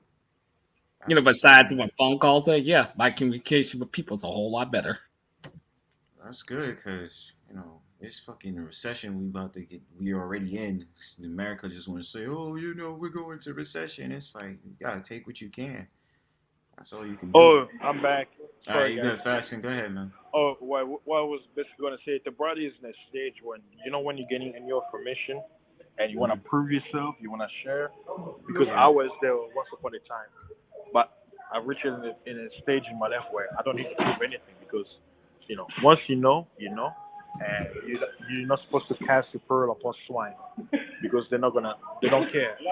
The swine don't know what's valuable and what's not. All he knows is I see some rotten apple on the ground in the mud, I'm gonna eat it. Mm-hmm. So, Yeah. but I Heard this. understand your stage in knowledge. I understand where you're coming from. That's why you have that passion. Let me show people what I know. That I understand. I'm not gonna be a person who's gonna say don't do it, but I understand your stage in knowledge. But you're gonna get there. I heard this rap lyric that was something like, I know those who know don't talk, those who talk don't really know. Not to clown it, but I was just found that like lyric interesting. Because it goes to different facets of things, but it's just like a rap lyric. But nah, I mean, to go into what people, especially our people, when it comes to the knowledge about different things and grasping the concept, you just have to realize, some are willing to learn, right? Some, when they grasp the knowledge, when they don't know, they don't know the knowledge, they have to have that enlightenment where they be like, well, I didn't know this, I didn't know that. Certain people have to be humble, you know what I'm saying, because there's still people that serve in a carnal mind. So when even discussing about the concept of race, you'll hear me a lot say so-called instead of saying directly black or white or something like that, because yeah, I even recognize that concept is flawed. That wasn't something we created. That race system thing was created as a way to create the different systems around in this world. But the knowledge that goes into things and stuff like that, you gotta know that certain people have to be humble into that knowledge and being like, look, I want to learn it the best way I can. I didn't know that, so now I'm going to recognize it the way you taught me, and I'm going to do the knowledge and research it after you taught me that. You know what I'm saying? Yep.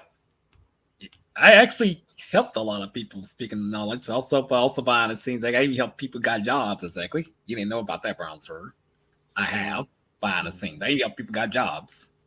Well, the thing about it is too, what annoyed me by certain fellas out here, specifically Eric, because that's an example I like to use. Eric made that big mistake of being a damn YouTube scholar. I can't stand YouTube scholars, man. Because, I mean, even me, man, I'm not going to sit up there and lie. Like, I was on that dumb shit for a while. I got excited hearing about aboriginals being so-called black people and Hebrew Israelites coming out of Israel. And what was the deep, knowledge of what it's like going overseas. And I ain't going to lie, saying it to the public right now, I still got mad shit to learn. You know what I'm saying? I still got mad books to read, man. But the thing about it is, I said one thing I can't stand, like, dudes like Eric, you cannot be a YouTube scholar. The problem is, those dudes that's putting out the videos, they putting out the videos as they actually did the knowledge. A lot of these brothers that sit up there and talk about they know. You sit up there, you ask them certain questions, they clam up because they don't know what the fuck they talking about. No, So, bro, you just brought up a very important point, right? That's talking correct. about certain knowledge that people actually bring and nobody wants to hear. Why? Because it's not popular. Right. For example, right, to people who claim to be Hebrew Israelite, right? They say they quote Deuteronomy 28 a lot, right? Yes, but if they do. don't, if they pay attention, it says what it says: you shall be taken out of your land. Now, here's the question: if you're a Black American and you claim to be a descendant of the Africans who were brought here to serve, where were they? What land were they removed from? Was it Palestine or Western Africa? Israel. No. We're here looking at the facts. Is there historical record Western showing? Africa? Listen. My fault. Is there a historical record showing Black people being taken from Palestine, put on ships, and brought over here to the Americas? Is there a historical record? You want to add to that, Blue Lion? I mean, I know the for question. Fact, Is there I know for fact the Africans was responsible for, the Jews, of course, being in slavery, and then the Caucasians, not the Jays. No. This is just a question. We're going slow, right? Oh, right. So out of Palestine. It's a question. But when you say that, fasting, like in terms of conversations or even doing like research in the past, that even grasped my attention because I'm just like, well, what was the records within history that said, Palestine all the way down to, let's say, Ghana and then cross the Atlantic Ocean? You know what I'm saying? See that, and that's the whole point of asking questions, right? Now, watch this, right? Mm-hmm. You go to Genesis 2. Genesis 2. Anybody can grab the King James. I know it's a Hebrew that love the King James. Let me see if I go to Genesis 2. Go to verse 13. And it tells you the river that was watering the Garden of Eden. Wait, you said Genesis 2 verse what? 13. 13. Yeah. Okay, hold on. Let me see that. And then when you do that, go to Genesis 13 verse 1. While I go away, I'm on the call again, but I'll be back. All right, do you think? Let me see. Because I want to grab my Bible. Who that called? I mean, the only Bible I have is the New Testament. Dirtbag. I need the Old Testament. I need the Dead Scrolls and the Book of Enoch and the Hebrew Bible. That's all I need. All right, so fuck, why does it send me to Genesis 2? Because when it comes to the Bible, I'm trying to combine all of them. Ain't gonna be one or two. They'll combine all of them. Okay. You have all the evidence. Genesis. He said, what did he said? Genesis verse 1? Oh, Genesis 2 verse 13, right? Yeah, I think that's what he said. Yeah, 2 verse 13. All right, hold on. Let me see if I can. What? Did you find it? Did you read it? You said Genesis 2 verse 13. Yeah, verse 13, where it says, all right, hold on. There was a river, that came out. Yeah, I'm about to read it right now. Okay, go ahead. So it said, and the name of the second river is Gihon, the same it is that compasseth the whole land of the whole land of Ethiopia. Now what? Okay, stop. Now watch this. What does the word compass mean? Well, it's old shit, man. Compass. Compass means to encircle, because when you go to the it's a circling, covering, bordering, right? Now here's the thing, right? If someone sees Ethiopia, which Ethiopia are they thinking about, right? Because the Bible was written many centuries ago, right? Centuries, yes. Yeah. Now, what would be the when someone hears Ethiopia, a basic person today, where did they think, or which country matches what they would think Ethiopia is? Like, where are they thinking of? Ethiopia, right? Ethiopia, the one over there in East. Yeah, in East Africa. But guess what? That's not the place. And I figured, what's funny, Fashion? I figured that though, because I'm just like, okay, go ahead. You want to know why? Because that land where today is called Ethiopia was always called Abyssinia, the Empire of Abyssinia. The Emperor Selassie changed it to Ethiopia in the 1930s, to be exact. So here's the question: why did he change it to Ethiopia if it was called Abyssinia before the 1900s? Whoa! Because because remember, the King James was published when? In the 1600s. 16. Okay. Now here's the question: was that land called Ethiopia back then? No, it wasn't. Okay. And a lot of the lands, and a lot of the countries in Africa had started changing their names up in the 1900s, and especially when they started gaining independence in the 1950s to the 1970s, man. So it doesn't add up. It's like, hold up, what the fuck that mean? Now watch this, right? I made a video where I was basically showing people, the changes that happen, right? Yeah. You want to know where Ethiopia is located at? Which is the biblical Central Africa, and I have maps to prove it. Post the link right here. So would you say get up in the Europeans, right? Because they're the ones who right? And before them, there were Arabs, right? So you have the Arabs perspective and the European perspective. Now, the word Ethiopia is a Greek transliteration, right? Because if you read in the Bible, in the Old Testament, where it says Ethiopia, it says Cush. But if the King James the Old Testament was translated from the Hebrew, it should not say in English Ethiopia. It should say Cush, right? Cush. But if you go in the New Testament where it says Ethiopia, you read in the Greek, it says what? Kathiopia. And it will say root going back from what? Kathiop. Now, in Bantu language, in the Kikongo, Kathiopia means, it comes from the word kati or kati. In our language, kati means the middle. Kati means the center, and kati means the middle, or like if you look between two things, the one in the middle, right? Kati. So like in English, we say chango na kati, or put it on the inside, or chango na kati nango, put it in between, right?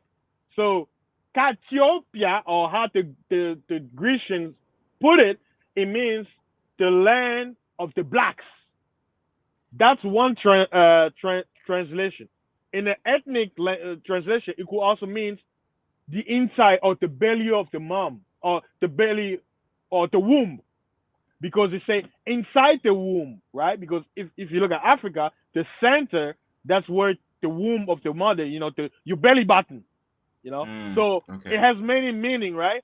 Right. Now, the river that Genesis 2 tells you, there's one river in the world that matches that, because it says that land encompasses the whole land of the whole territories of Ethiopia, right? Mm-hmm. You look at the Congo River, when you look at it without the writings and anything, it's making a circle, like it's trying to encompass, and it's creating a borderline. And out of that river, you also have different rivers and lakes. And that place was called what in ancient maps? Ethiopia, parentheses, unexplored territories. And in Latin maps, it says Yehuden Terra. Shit. What do you hear? Yehuda. What is Yehuda for the Hebrew Israel? Yehuda. Yahud. Terra is Latin for earth or land. So the evidence is right there. Their own Jesuits, their own missionaries was referring to Central Africa as Ethiopia. Not only that, the land of the Jews. So how will Abyssinia, which is modern Ethiopia, was always there as Abyssinia Empire. They will literally say Abyssinia Empire, and they'll name all these little cities in their language. How in the hell would they go? How in the hell would Central Africa be called Ethiopia go to East Africa? But when you read the Bible, it's telling you, it says what? That Ethiopia, it says Gihon. Oh, that place has gold and all that stuff. Where do you find minerals? There's no minerals in Ethiopia, modern Ethiopia. It's found in the Central Africa. Yeah. Where do America go to get the diamonds? Where did they go to get the coltan? Where did they go to get the uranium? Mm-hmm. And what does the scripture say? It says, the Most High's land is pillaged by all nations of the earth. Yep. Do you see all nations in Ethiopia pillaging, stealing minerals? No. So not only do you take the history, you look at the facts of the world.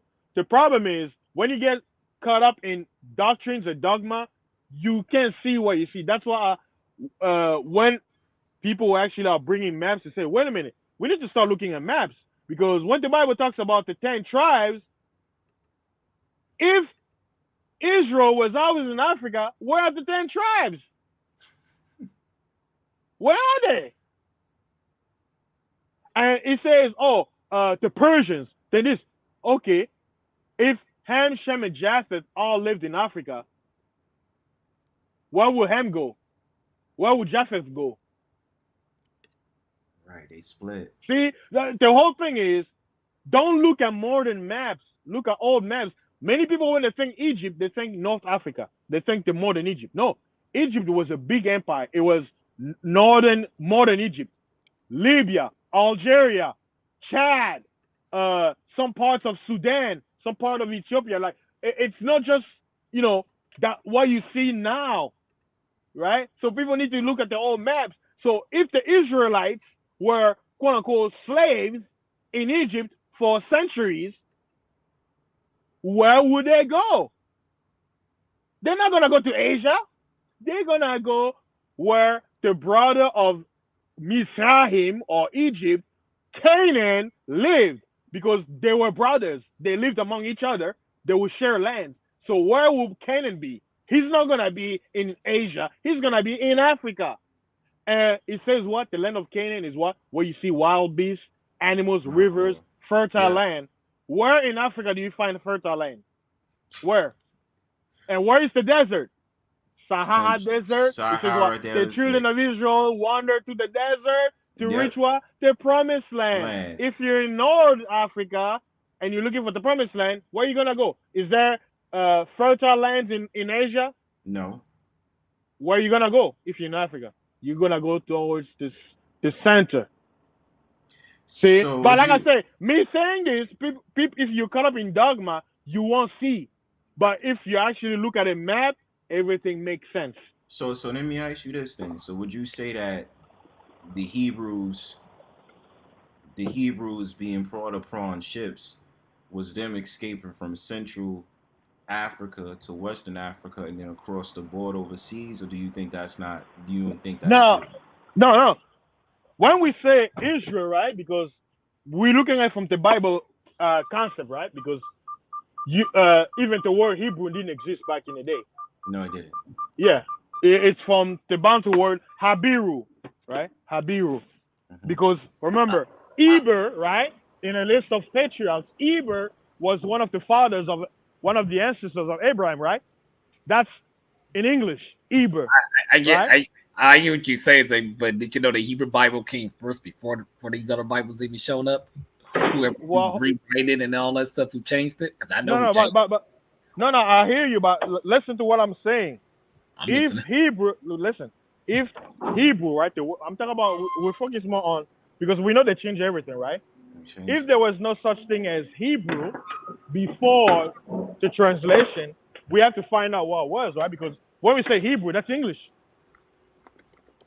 right? Because it's the word. If you look at it tells you Hebrew comes from Eber, one of the ancestors, right? So when you say Hebrew, you say, oh, the children of Eber, right? But that's the transliteration of the Grecian. So using common sense, if these people were Africans, right? Because Canaan live in Africa, Shem lives in Africa, they're gonna have quote unquote African names.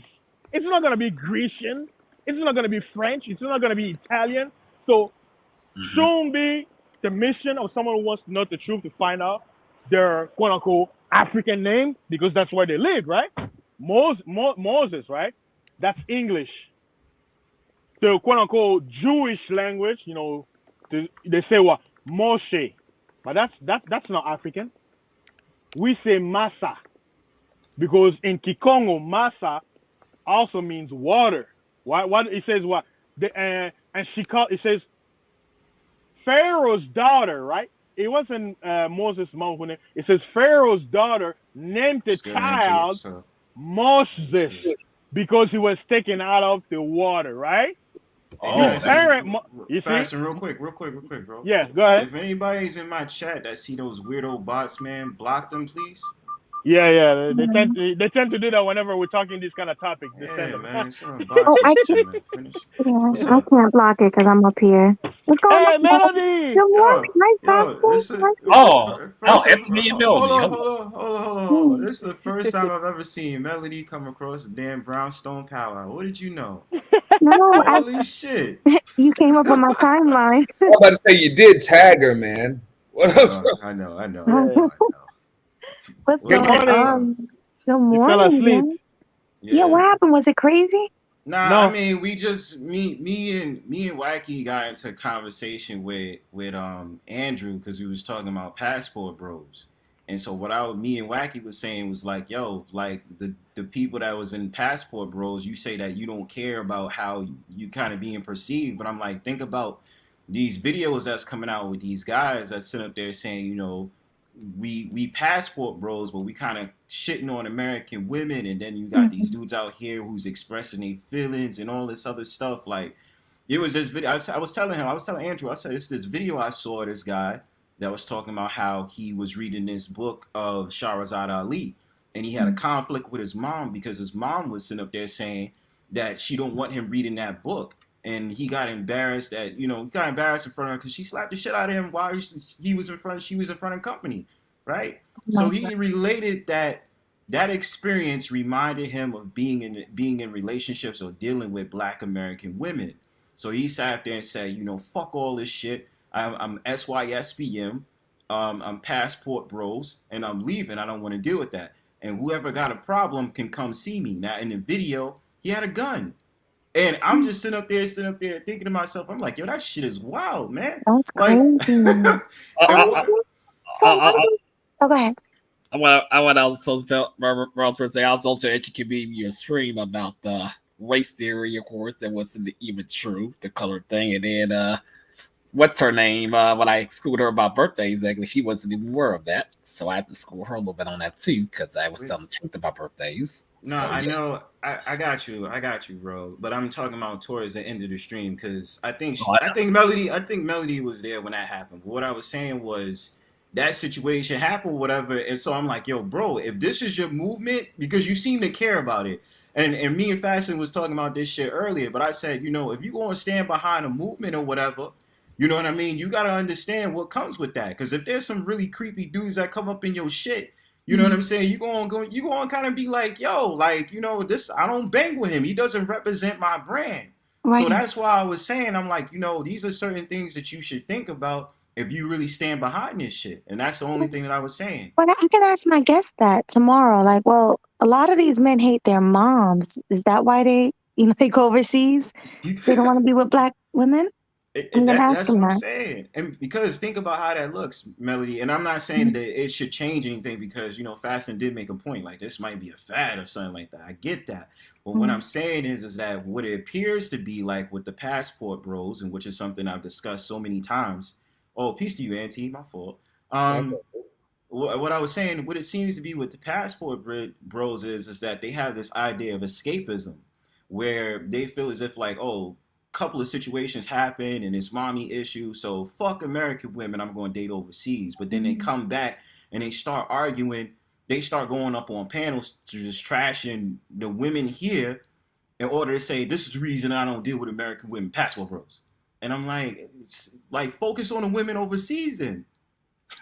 You know what they're gonna call it? They're gonna call it. This is a female shaming tactics trying to stop us from going to release our traumas. Yeah, Stop bro. hating. You hating on my passport. I can afford to trade. Stay in America. Deal with the struggle dagger.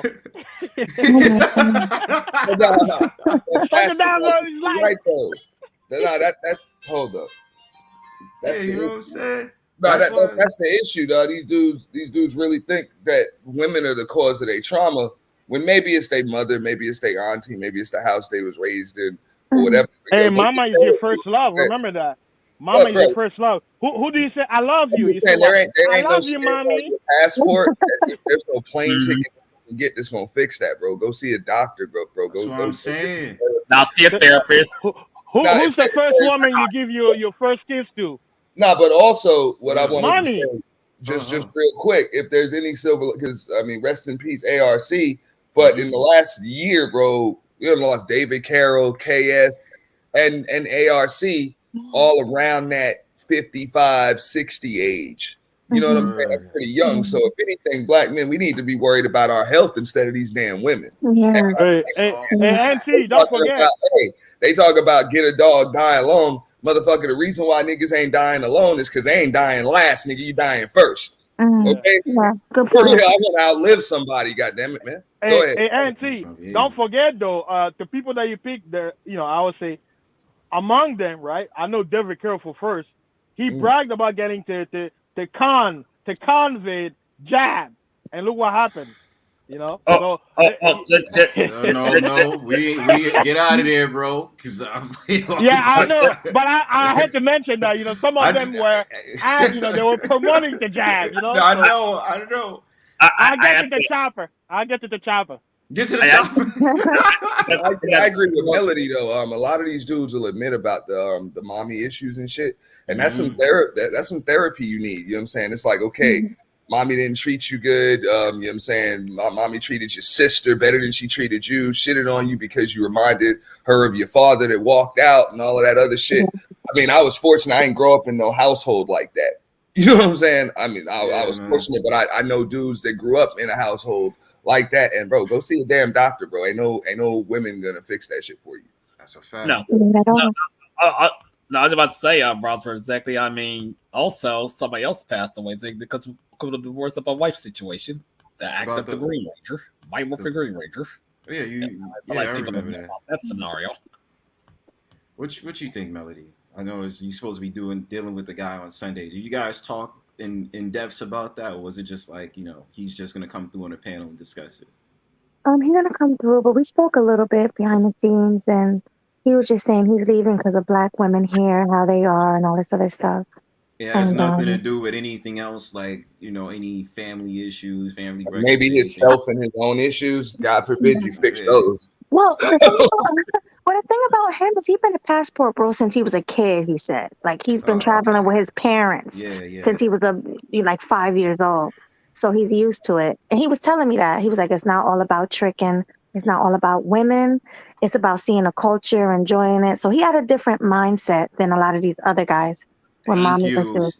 That's all I'm saying. That's the only thing I was saying. And I think Andrew understood where I was coming from. But all I'm saying is just like, yo, bro, you cannot always have these streams where everything is about women. I said to dudes, broaden your horizon, man. I said, why don't y'all do business overseas or talk more about doing business overseas? Why the fuck I gotta watch a Chantel Simone damn panel? Wait, I'm sorry. But he was oh my god, what is that? Oh, he also knows Spanish. That's good. Learn the language too. Yes, and that's what I'm gonna say. I'm gonna say a lot of these men don't even learn the language. They don't learn the culture, but they like to go over there. And those people don't like that. Hey, did we say about it, Bronzebird? Yeah, we did, man. About the language? Yeah. we talked about that, yeah. Because the tourists, when a tourist don't really care about learning the language, but care about getting it in, man. The expat, yeah, we talking about getting it in, boy. They just want to get over there, get some smoke, trick off with some women, and then come back home. Yeah. You know what I'm saying? I get what Melody's saying, not because, bro, I've been approached by some passport bros because I went in on them, dog. You know what I'm saying? I called them fear and all that. No, and I had some come up and talk to me like, look, I get it. Some of them dudes are trying to trick over there, but some of us ain't really trying to do that. You know what I'm saying? We going over there to learn the culture and kind of find ourselves. We want to do business. We want to learn the language. And if a woman comes, right. Whatever. You know what I'm saying? I might have to end up coming back to get a woman. Maybe it's me. Maybe I'm not cultured enough. I'm just saying I had a few passport bros come up and you know what I'm saying, like come up and approach me and talk to me about that on my channel. So I can't get on all of them no more. Right. Some that just want to trick, bro. Yeah. I mean, I was about to say, bro, for a second. I mean, I know a little language that I learned, like a different language. Not a whole lot, but I do need to learn a little bit more. I mean, essentially, of course, that's some. I gotta learn that shit too. The only thing a nigga know is slang.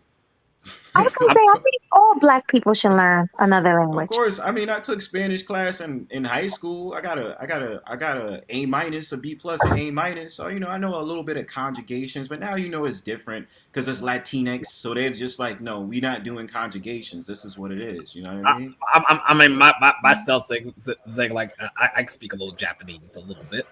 That's good. That's good, man. Like right now, my brother's in the Philippines, but he has friends there, and he speaks their language. He speaks Japanese, Philippine, Spanish. I know he's swimming. He's swimming in Cuticat. Once he told me, he was like, you can't really mess with the women like that over there because people look at you like not in the light. You can't mess with them in the light. Like at night, you can mess with them. He told me, and I'm gonna bring that up. Why is that?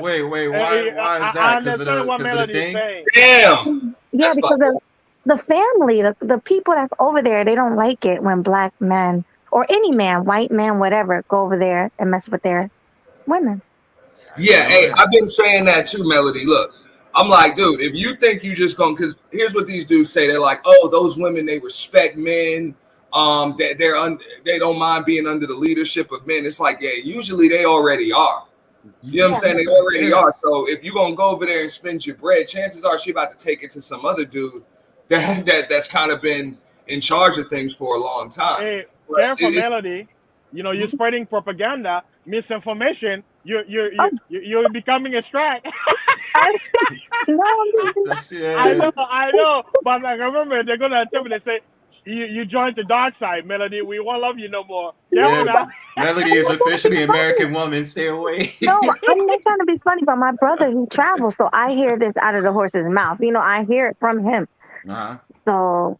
I understand what Melody's saying. See, the culture is, yes, homemongering is everywhere, right? Yeah. But over there, there's shame, right? There's shame that exists, meaning if you do certain things, because the tourist guy who's coming to mess with you, he's gonna leave anyway, right? But guess who's staying? You are. Yeah. So what will happen, right? So that's why you have women who tends to do that. I don't know if specifically for Manila or the Philippines, but in many cultures, women who tend to be promiscuous and stuff like that, they don't get married. No, they get Like shamed. you look like a dirty rag, I mean, they get married when some dude wants to fly her ass back to the U.S. and make her his queen. That's when she's your queen. But the thing is, it's like you can't predict someone's you can't predict an action, right? But the thing is, you can use what's the word? Common sense, because anybody can fake, right? Why do you think relationships fail? Because there is no communication. If you communicate with somebody, they will reveal to you who they are. But if you're not having any communication, remember, there's a passage in the Bible that says what? Out of the abundance of the heart, the mouth speaks, right? You want to know what somebody loves? His conversation. So guess what? If someone loves about Mike's, shout out to DJ Kuda, what is he going to talk about? Mike's. If someone loves booty, what is he going to talk about? Booty, right? If someone wants to talk about slaw, shout out to Platinum Elite, he's talking about slaw. I want to say, I want to say something. There's no loyalty, of course, people when it comes to relationships. I'm loyal to mine, exactly. She's loyal to me, exactly. Yeah, I'm the person I'm with from since years from high school. Yeah. Don't you have 3 wives, King of Lions, man? Hell no. Hell no. It comes to Hebrew Israelites, they don't have a problem with polygamy now. You go ahead and start getting some other women, get some concubines, you understand? Yeah. I like what you said earlier. I know, but I'm just sticking with mine, exactly. No, about the mommy issues that these dudes have, dog. If you listen closely, a lot of them will admit about the mommy issues they had, and I ain't shaming nobody for having them. I'm just like, I don't see how you gonna take that out on women you ain't never met. And you will never meet. But it makes sense though. But you see, my fault to interrupt. It makes sense though. See, those mommy issues converted into them looking for the mom in that woman. You understand what I'm saying? Yeah. So that's the reason why. That's the reason why they like to go along with that whole entire femininity thing and all this other stuff, because it's a great save period for them to be coddled and feel at home. You know what I'm saying? I mean, but if you think about it, guys, just think about it. Think about it, guys. Most of the women that we want or we had was because they had some of our mother's traits. It's just common sense. You want something you used to, right? Mm-hmm. If your mom was a whore and you see her changing men, right? You're a guy, it's different, but it's like something in you. There will be something there, right? Where the woman you're gonna pick is gonna be related to how your mom was. If your mom was virtuous, right? Yeah, it's man's nature to have a lot of women, but there was gonna be that one woman you're like, you know what? I want her to be like my mom.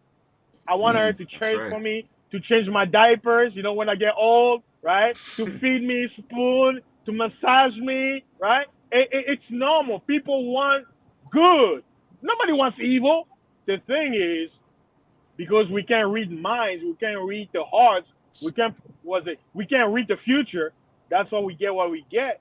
And most of the time, it's nobody's fault. But the thing is, most people are evil. That's just a fact. That's the truth. 98% of people are evil. So like don't go out there and think like everything is rainbow. Melody, everything is rainbow and sunshine. You Melody got a dark side here, yo. That's I'm Brown for a second. You have Dominican. You might have a blade somewhere on you. You know what I'm saying? This shit get crazy. You know what I'm saying? You know what? I'm nice, but I just get upset fast. Like I have a temper, but I try to, it's bad. When the last time you punched somebody? I don't. I'm not confrontational, but that's why I hold it all in. I always feel like people are coming at me wrong. I got you. So.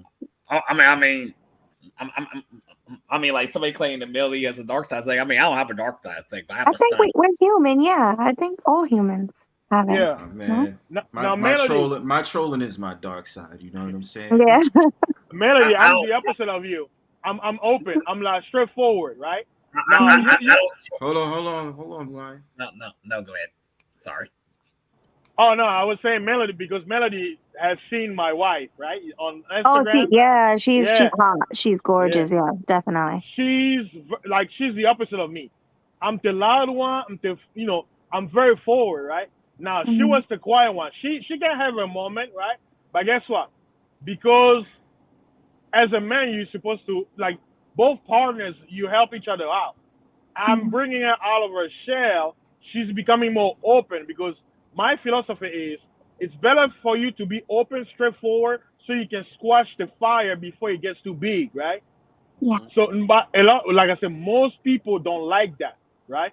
But for me personally, in my own life, being straightforward and be open and be cutthroat is how I'm able to filter people out of my life because a lot of people don't come to me to gossip because I'm gonna be in the open. They'll be like, "Oh, he said this, right?" Now people will call it, "Oh, dry snitching." No, me, it's a man's nature. I want to find solution. You want to gossip? Okay, why are you coming to me? Why don't you go to them? Oh no, I don't. I'm like, no, go to them. If you don't, I'm gonna tell them. So oh my God, because of that, a lot of people come to me. Yeah, I don't like to gossip. Good. If I talk to a person, he has to be there present so he can hear me. And guess what?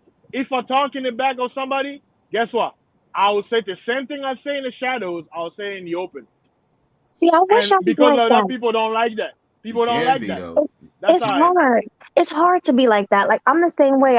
If I have a problem, like if I order food or something and it's disgusting and I can't eat it, it's hard for me to say, "Oh, excuse me." I can't let people know how I feel. I feel like it's gonna turn into an argument, and I don't want that. Listen, you gotta have this. This is why you gotta be guided by especially these brothers on the panel right here. You sit up there, you say that, it's like, I don't like the food. And I'll be like, I'm gonna take that bitch back. And now I'm gonna go ahead and say, yo, look, listen, this is not like how my girl like the food, man.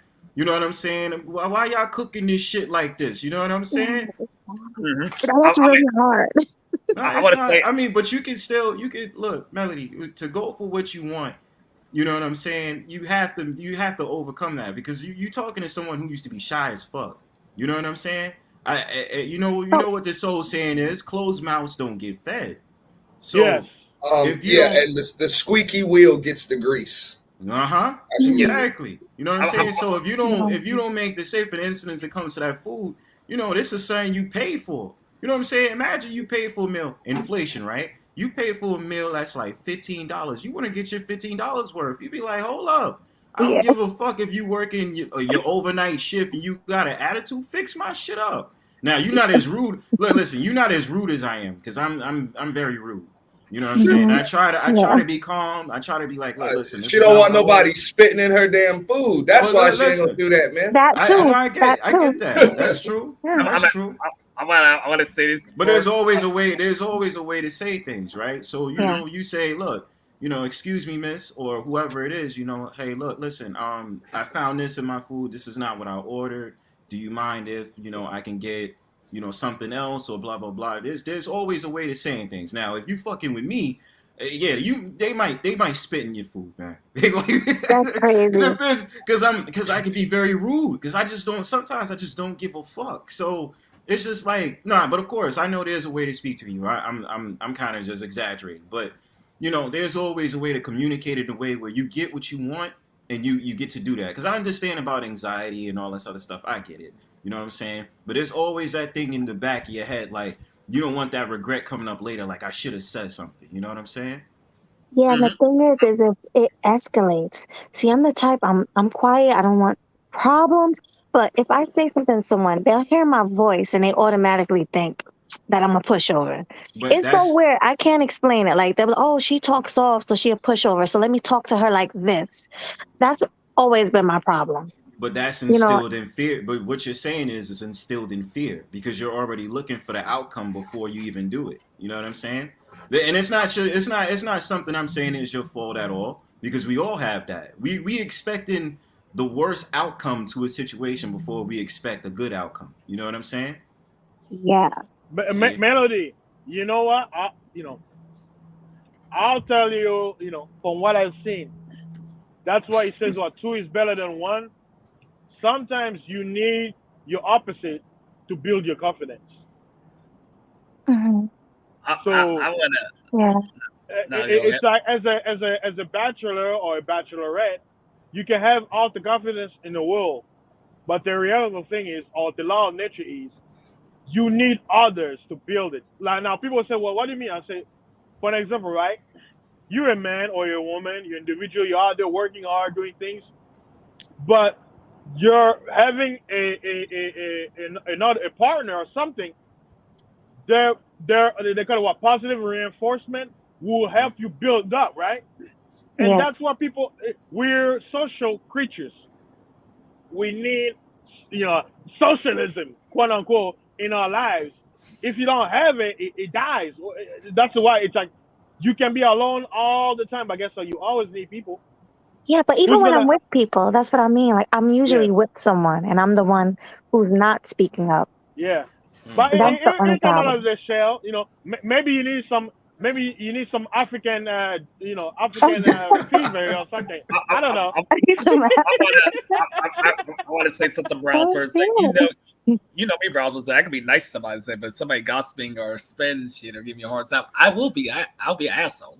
I'll be a straight up asshole. I want to be, and I don't. But the thing is, look, if you got experience with people, you understand even what Melody said. Like that's a sign of intelligence, if anything. If she's listening twice as much as she speaks, and everybody around her is doing all the talking, she don't have to. Yeah, you know what I'm saying? If you already articulating my points, I don't really I could be your hype man. That's really about it. I mean, you already doing the talking. You know? Like I can like NT. That's the NT, right? Because I can't see the name. Yeah, that's NT. Yeah, I knew the voice, but I could never get on your panel. You be having a purge thing. Yeah. Like I can't. Like when I be watching that, my anxiety be going. Like when I be watching that, like I can't. I'm not like that. If I get up there, I get roasted. Like they'll roast me. I'll be like, oh damn, like, and I'm not witty. I can't come back fast. Well, Melody, think about it this way. Hold on. First of all, hold on. Let me play this shit real quick, yo, because I got definitely give. I've got an answer for that on the next one. Wait. I got a surprise for that. I got you. I'm gonna play this for. I'm gonna play this for Melody real quick. CAP. Cap. CAP. Cap.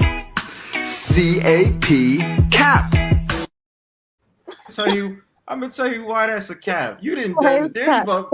There's about 2 situations where you actually did confront somebody about something that happened, and I was like, "Hold up, that's Melody. Look at Melody defending herself." You know what I'm saying? Because I have I only could take but so much. Yeah. If I feel like somebody's coming at me, and that's what I don't want. I don't want to blow up. Like I don't want to yell. I don't want to blow up. Yeah, because then I feel bad. I'll be like, "Oh, can you delete that clip?" Like, if somebody got a clip of me cursing you out, I want them to delete it. Like Baller X. One day he put something up with me yelling at Anna. Yeah, and I was just like, "You apologize." And what got me tight a little bit? I was like, "Why'd you apologize to her?" I said, "You should have never apologized to that girl." You know what I'm saying? You stood your own. And, you know what? Because I was the host. That's why, and I don't want to be the host and be yelling. You know, I want to be like. But when it comes to scenarios like that, first we know Anna is a troll, right? And number 2, the thing about it is, what was really good about that defining moment was like, I was like, damn, Melody is really, guiding her in a way where, I'm understanding both sides of the story, but Melody is absolutely goddamn it right in this situation. I said, don't apologize to her. And I said, those are the type of people, this is where we get into that conversation, right? The point of trolls, coming from a troll, right? The point of trolls is to get that reaction out of you, or see if you gonna clam up. But when you bark back and you sit up there and you bite up the back, they be like, oh shit. Yeah. You know what I'm saying? Because you have that hidden anger, or you have that hidden like don't fuck with me vibe in you. Then when you let it out, they like, oh shit, like I don't want to fuck with her. I'm gonna chill out. You know what I'm saying? So that's why I told you. I said, Melody, don't apologize to her. Shouldn't be apologizing to her. Oh, fuck that bitch, man. Yeah, she's a troll. Why you think I be clowning her all the time, man? Because see when I clown her, she don't like it. Because I'm giving her the same fucking energy that she gives to everybody else. And I don't play that shit. You know what I'm saying? Yeah.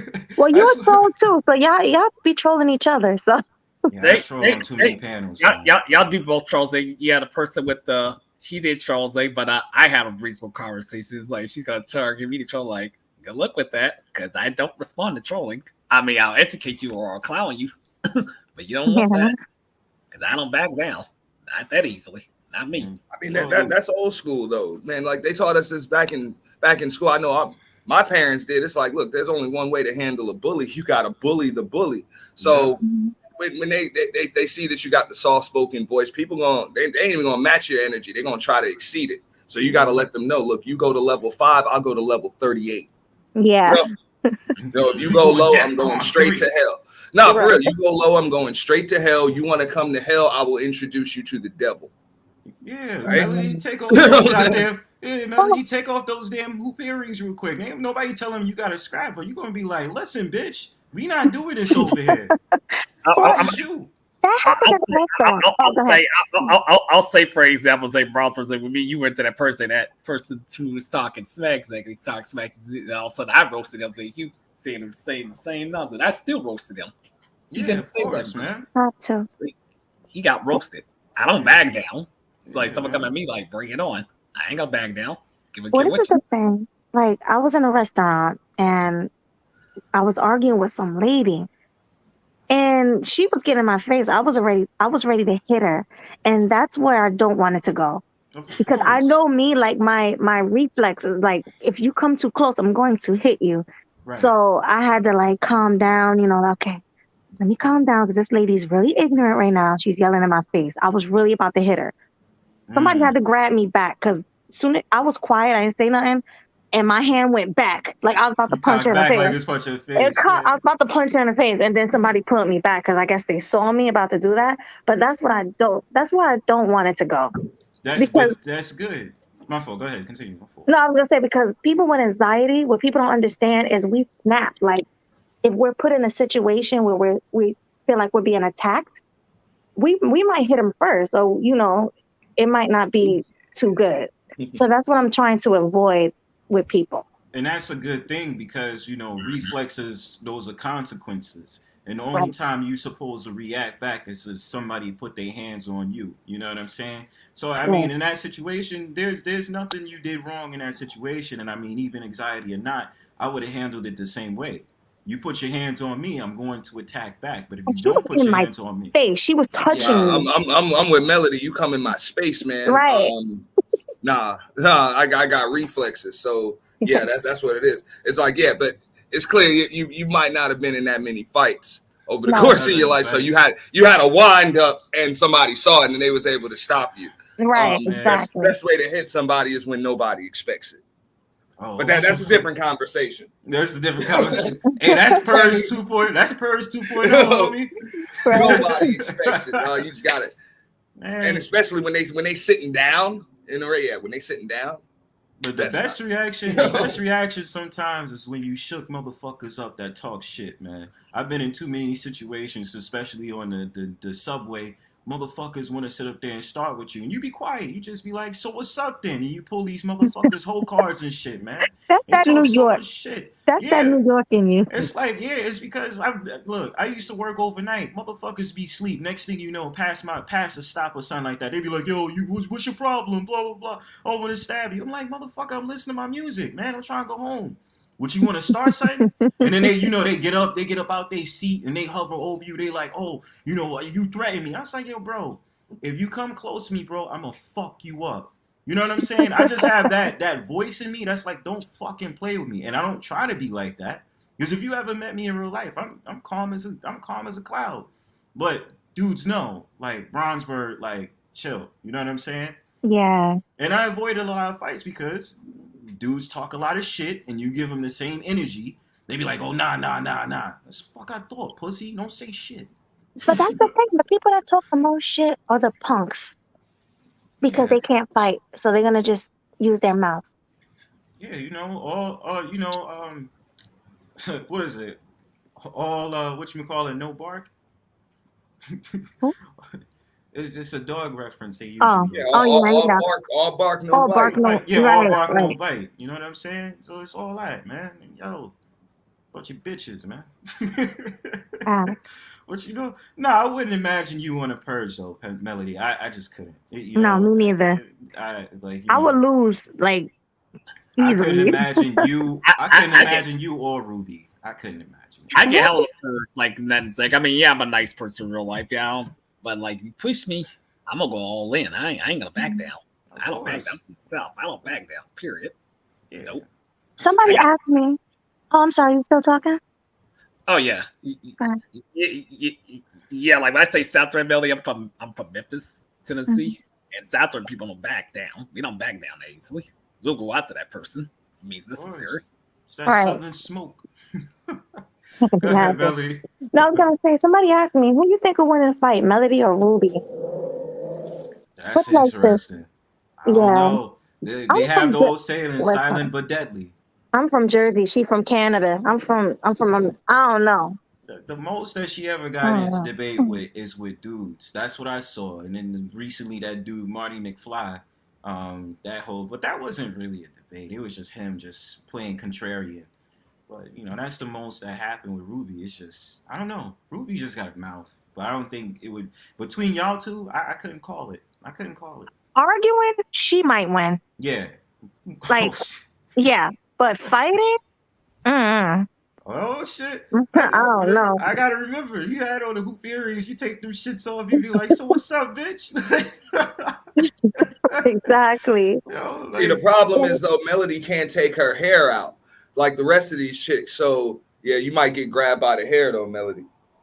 Hopefully, you got natural hair though, man. I got dragged by my hair before. I was jumped. These girls was dragging me by my hair, kicking me. That was like the worst. Damn. And they jumped me because she thought her man wanted me. She thought her man wanted me. It had nothing to do with me. So she jumped me. I was like, what kind of fight is this? Like, yeah. Does your man want me? Right. It always seems to be like that. It was high school probably, right? No, it was not high school. If it was strapping, you would take care of that. In that case, the weave is an advantage because they can just take that out, just pull it off. Yeah. Pull it off, and you'll just have the set it off braids. Right. I love set it off braids. I do. When it's the real hair, them fucking patches, like that's not easy right there. I got Nair in my hair. She put Nair in my hair on one of these females before. Oh shit! Yeah, that's disrespectful. That's disrespectful. Nah, that's because my hair would be a hate crime. Right, because my hair was naturally curly, so she was like, "Oh, she wanted to give me a relaxer." That's what she said. So your hair can be straight. So I'm like, all right, cool. And I'm young at this point, so I go to her house. She lives in the projects. That's a red flag right there. Yeah, so I go to the projects, and then she put the Nair in my hair, and I'm like, "What's that smell?" She's like, "Oh, it's supposed to smell." And my hair started coming out my head. Damn. So yeah, that's one of the worst things. She pretended to be my friend. See, you know what, Melody. You know what I recommend for a panel.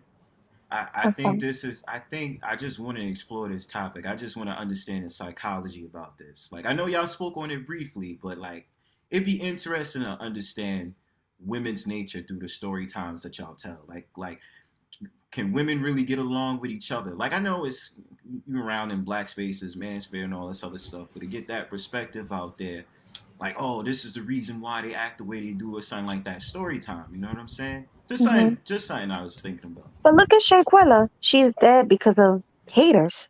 Yep. So that's true. There you go. That's true. And it's not just black women. It's all women are like that. Now, yeah, I'll be real. What I've seen the pretty girls, black women, you know what I'm saying, Spanish women, Puerto Rican women, Mexican women, Asian women. I've seen them snap. You know what I'm saying? Snap and whoop that big bully chick's ass. Like, they'll snap and go crazy. You know what I'm saying? Because I don't know if they get sick of it or they just used to it or whatever. But these chicks coming at them, so I wouldn't be fucking with the little cute pretty girls, man. That's what I'm saying. Silent but deadly. That's why I say that. Look, listen. I seen a chick that was 5'2" cut up a bitch that's about 5'8", 5'9", man. Yeah, I remember, bro. bro, back when I used to bartend, bro, I saw this little cute chick, bro. You know what I'm saying? She and it was this big chick, man. She must have outweighed her by at least 100 pounds, dog. She was easily maybe 270, 280, something like that. She was big, bro. This chick picked up a motherfucking cue ball, bro. A pool ball, cue ball, bro, and just beat the shit out of this chick, bro. Jumped up on her back and just bam, bam, bam, bam, bam, right in the back. Upon my blood everywhere, dude. Blood everywhere. Snap. You know? Snap. Damn, and then, you know what I'm saying? I guess, you know what I'm saying? This other chick, her homegirl, was like, you didn't call the cops? I was like, yeah, let me do that. yeah, let me do that now. You know what I'm saying? Yeah. Get out of here. Hurry up.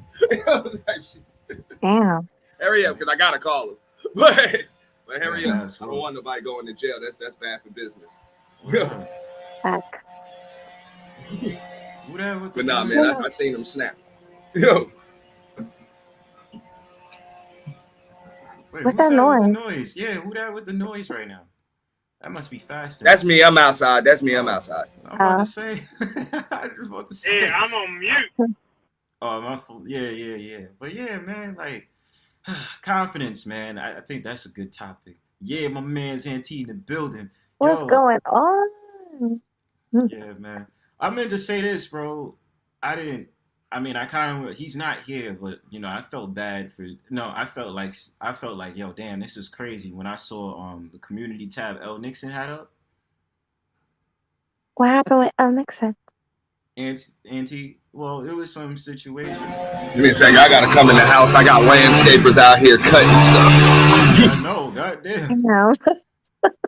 It was some, I don't know if that was the mother of his child or something like that, but it was some community tab, and I remember he wrote like a whole paragraph. I said, y'all gotta be safe out in these damn YouTube streets. And then who it's coming from is Bomb Cherry's whole crew.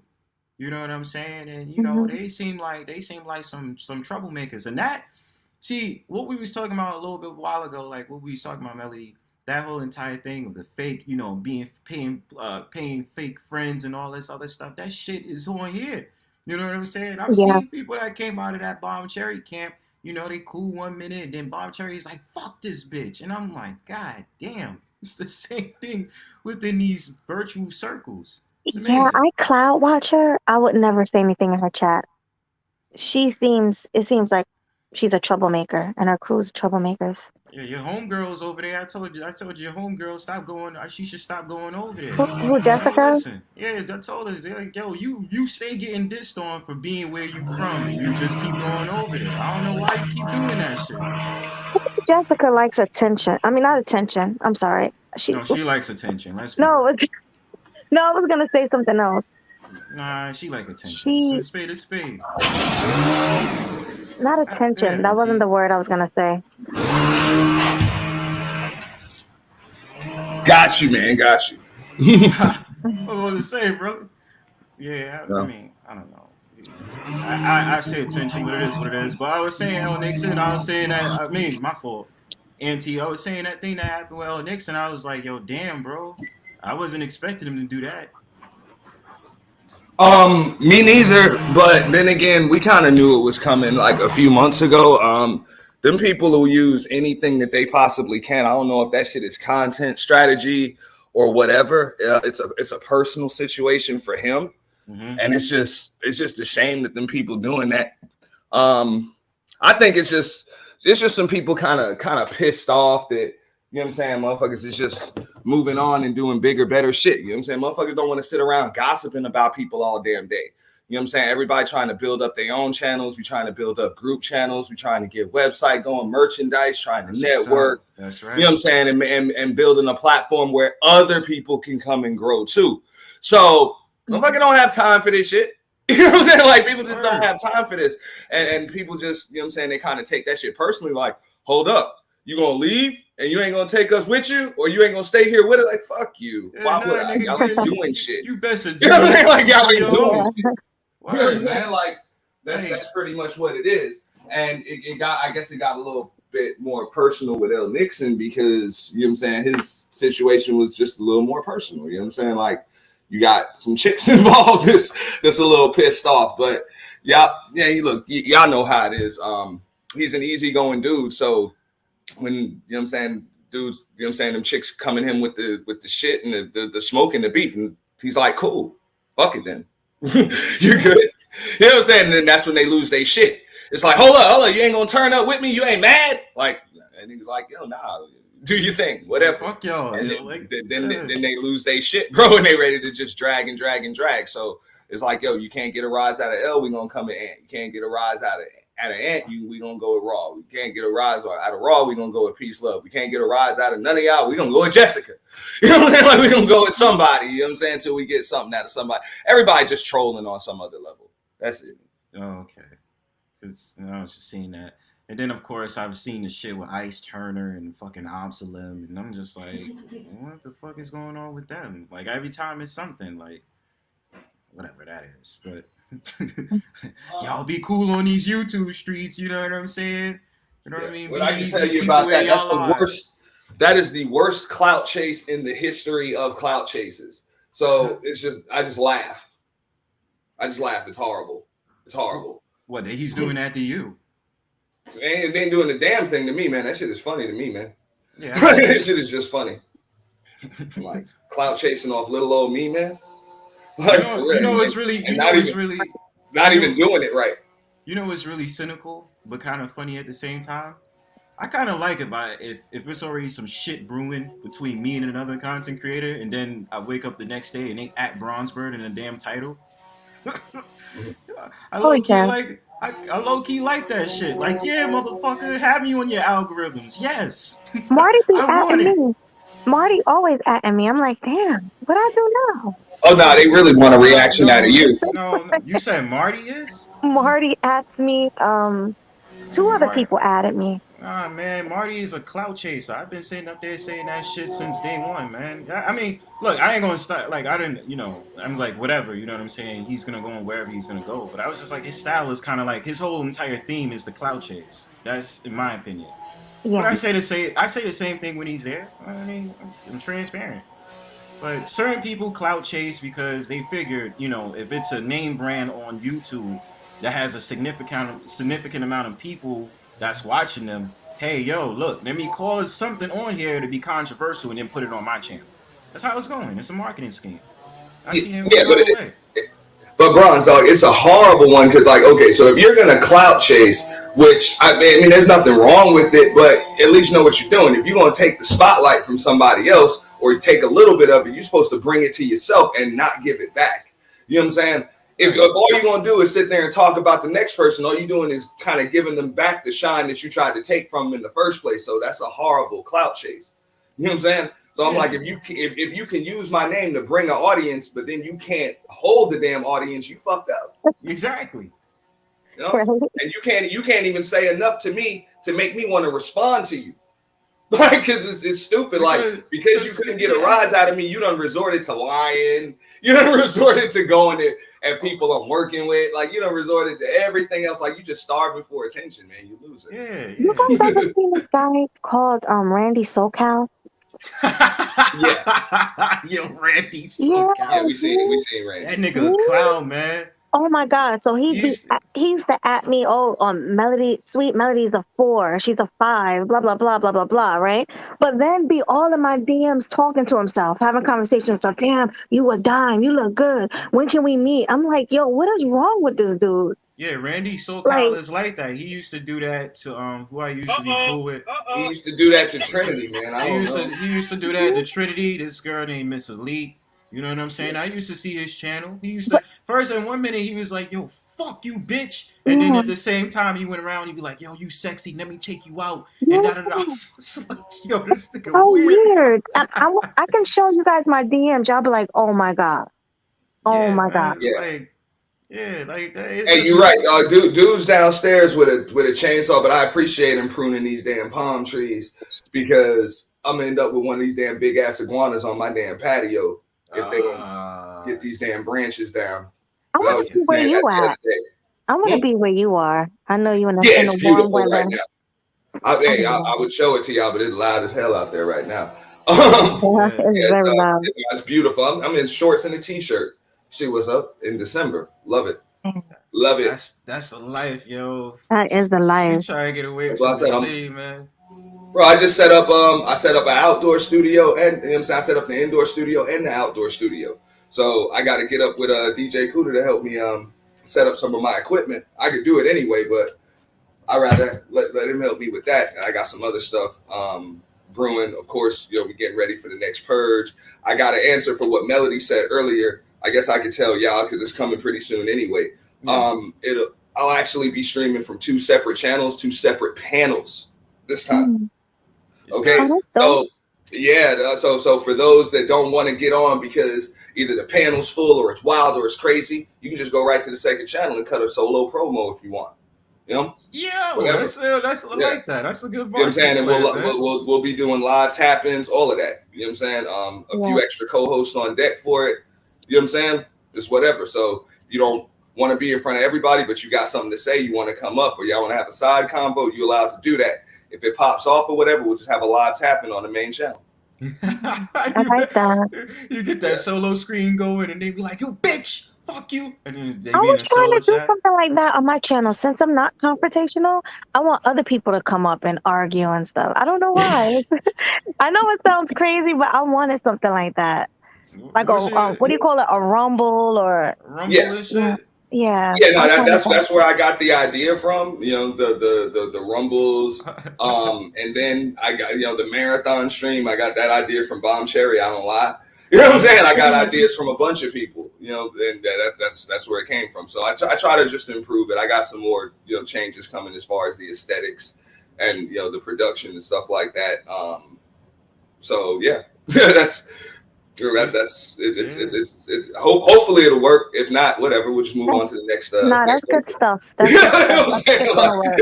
It's definitely gonna work. That's like Purge 2.0, man. You right. Doing that screen for real. I mean, yo, I nearly lost my voice the last time we was on that Purge, man. Yeah. Raw B lost hers. I actually lost mine too. On one of them, and luckily I had, you know, co-hosts on deck. I lost mine for a little bit. Yeah, that Brooklyn question. How does that work? So it's people that's like going at it with each other. You bring them up on your panel and just let them go, let them fight. Is that how it is? No, I'll either let them fight. Like, you can address beef, you can establish beef, because a lot of times people don't even know you got issues with them. You know, you can establish beef, or you can squash beef too. Like, people can talk it out. You know? I should do that. I should go on your panel. I should go on your panel. Like, anybody got a problem with me? Come up now. Like, I should do that just to see if anybody has a problem with me. But Melly, are you ready? Are you ready for that though? No, but the original issue was I got sick of the back and forth stream for stream. That was it. Everybody focused on each other. So the original purpose was just, hey, it's for the end of the year. Let's get it all out. Whatever. Address beef, establish it, squash it, whatever. 48 hours long. By the time it's all said and done, y'all at least earn some respect for each other. Y'all get sick of yelling at each other. And come Monday morning, don't nobody want to hear shit you got to say about it. If you didn't pull up, nobody cares what you got to say. And let's go into the new year with a clean slate where everybody knows where they are. Don't bring none of this garbage into the new year. That was the original purpose. Now everybody just want to roast each other. You know, that's cool too. Shots for shots, and they'd be like, "Yeah, he said this," and I'd be like, "Bro, just, you know what I mean?" Like, and I hate it. And you know what sucks about doing this shit is the Brownstone Powwow. They'd be like, "Yo, Brownstone Powwow's the purge." I said, "No, it's not." Like, stop doing that. I said, NTU is always gonna get credit for it being the purge. The Brownstone Powwows. I was like, don't get me wrong. I'll let you get your shit off, and sometimes I try to streams where I'm like, "Yo, just go ahead and roast." I did that at least like 3 times. I said, "Go ahead. Roast each other. I appreciate have fun. You know, do your thing. You know what I'm saying?" And even, you know what I like? Even James Kill addressed me. I was like, "All right, yo, James, go ahead. Let's have a solo. Me and you. Address what you need to say." You know what I mean? But, you know, I don't like that shit. You know what I'm saying? I said, if I got something to say to you, either it's going to be on your panel directly or come to my shit. I'm not spending my time doing one stream and then another stream. I'm not doing that, man. And because I mean, I had the option to like go to Zoom, but Zoom didn't have all of the things that I want to do as far as graphics and stuff like that. Which I am upgrading the graphics for this one. Been working with, you know what I'm saying, OBS and shit like that. So that'll be pretty cool. But just like what Melody said, some people are gonna be a little more soft spoken. You know what I'm saying? And they might not like, because it turns into a mic war after a while. Like you said, you was losing your voice, people going back and forth, whatever. So I just try to put something in there where, hey, if you're soft spoken but you still got something to say, you'll be able to say it. Yeah. You'll be able to say it, and everybody will be able to hear you. That shit is on wax. So let me ask you this: can they say it without being cut off by the other person? Do you give them a chance to speak? But Bronze can tell you. Okay, so usually when I sound the horn, it'll be an overlay up there. If it's already smoke or somebody's calling for you, I might just throw you in the fire with them when I drop the overlay. But you know what I'm saying? For the most part, if you just coming up, I'm giving you a solo. I'm dropping everybody down, and you're the only one up there. Bronzebird's been on the panel when I do it, and that's usually how I do it. When you come up, you got your solo. Yeah, that's how you start off. When the next time you're doing it? Ooh, I want to say the date, but I'm kind of scared of saboteurs. But it will be before the month is out, and I'll start airing commercials and promos for it and stuff. I'll start doing shorts and commercials and promos and announcing it. But it will be in the next 2 to 4 weeks. All right, cool. I want to be there. Uh-oh. Now you get a link. And also I do need a couple more co-hosts on deck too. But you don't have to do that if you don't want to. No real responsibility. I actually want to call Ruby out though for something. So I want to do that.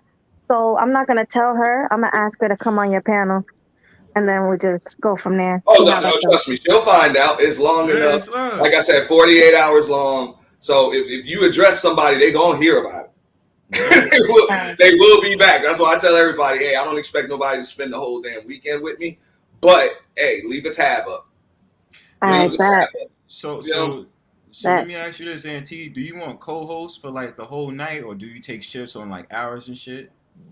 For the most part, I'm going to be up there a good portion of the time, but I'm pretty sure people going to come at me. So I'm going to be in and out too. So, I have my standard co-hosts, which are L Nixon, Raw B Privileged, and PC Beautifully Animated. Mm-hmm. But I'm going to need more because now I think some people probably won't come at them too, just because over the course of a year, people get their own beef and shit that they're into. So I know Grey Pill Podcast is likely also going to be I'll jump into it. Yeah, with the co-host and privileges. Yeah. And like I said, I want to have, just neutral moderators and stuff like that up there too. And then, I got to take a shower and a nap and eat something from time to time too. Yeah. I'll jump in. Step away. I'll jump in. Sounds good. But yeah, that's it. Everybody just email me, IG me, so I can get you guys invites to come up because I'll be doing 2 separate channels, 2 separate panels this time. You know what I'm saying? I definitely need some more.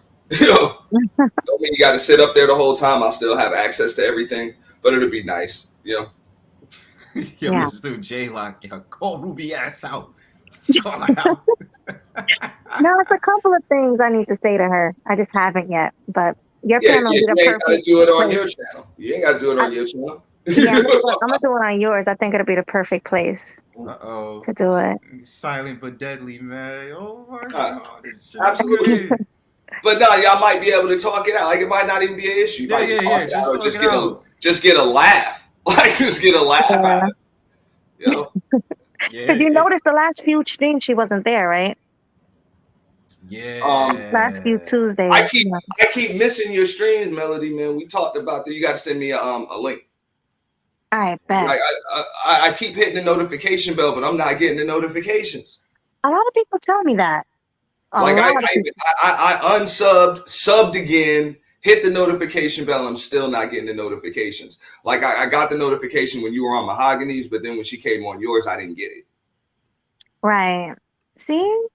Like, I don't know what's going on with the algorithm. But after the guy jerked off on my panel, you know about that, right? Well, a lot of people. Yeah. A lot of people have pulled out their penis, but this guy like really jerked off for a long time, and I couldn't get to my computer because I was walking my dog. So I'm running to get to my computer, and by the time I did it, it was too late. And YouTube, I guess, did something to where I don't get as many people anymore as I used to. So yeah. That damn, that's bad. Damn, real bad. I feel like that. Yeah, and it's like learning about the shadow ban too, man. Like this shit is weird. We was talking about that earlier, but yeah, a lot of people getting complaints on that. I don't know what the fuck it is with certain people, man. Yeah, I don't know. And that's what I'm saying. A few people told me about like the event, like it would just turn into a mic war. Whoever had the best mic would win. So I'm trying to work some things in, with that to make it so that even if you don't unnecessarily, like if you just get pissed off and want to come up there and you on your cell phone, you should be able to go off and people can hear you. So I'm trying to do something. I feel like from last purge, it ain't my fault. You got some crickety ass fucking cell phone and my shit is loud as fuck and I'm talking as loud as you are, man. Step your cell phone game up, nigga. That's what somebody called it. They were like, "That's a DJ Kuda promotional purge." DJ Kuda been telling y'all to get y'all mics right. Get y'all mics right, yo. That's why I told them. They be thinking, I'll be like, yo, DJ Kuda tell you the inexpensive mics. I told dudes, you can go to Target and get a mic. Yo, $99. That's where I got my shit from. Best Buy and all this other stuff, and it's good quality. So you ain't you done flame some motherfuckers. And then I'm like, if you want to spend an extra $50, you good. I just got the whole damn soundboard interface.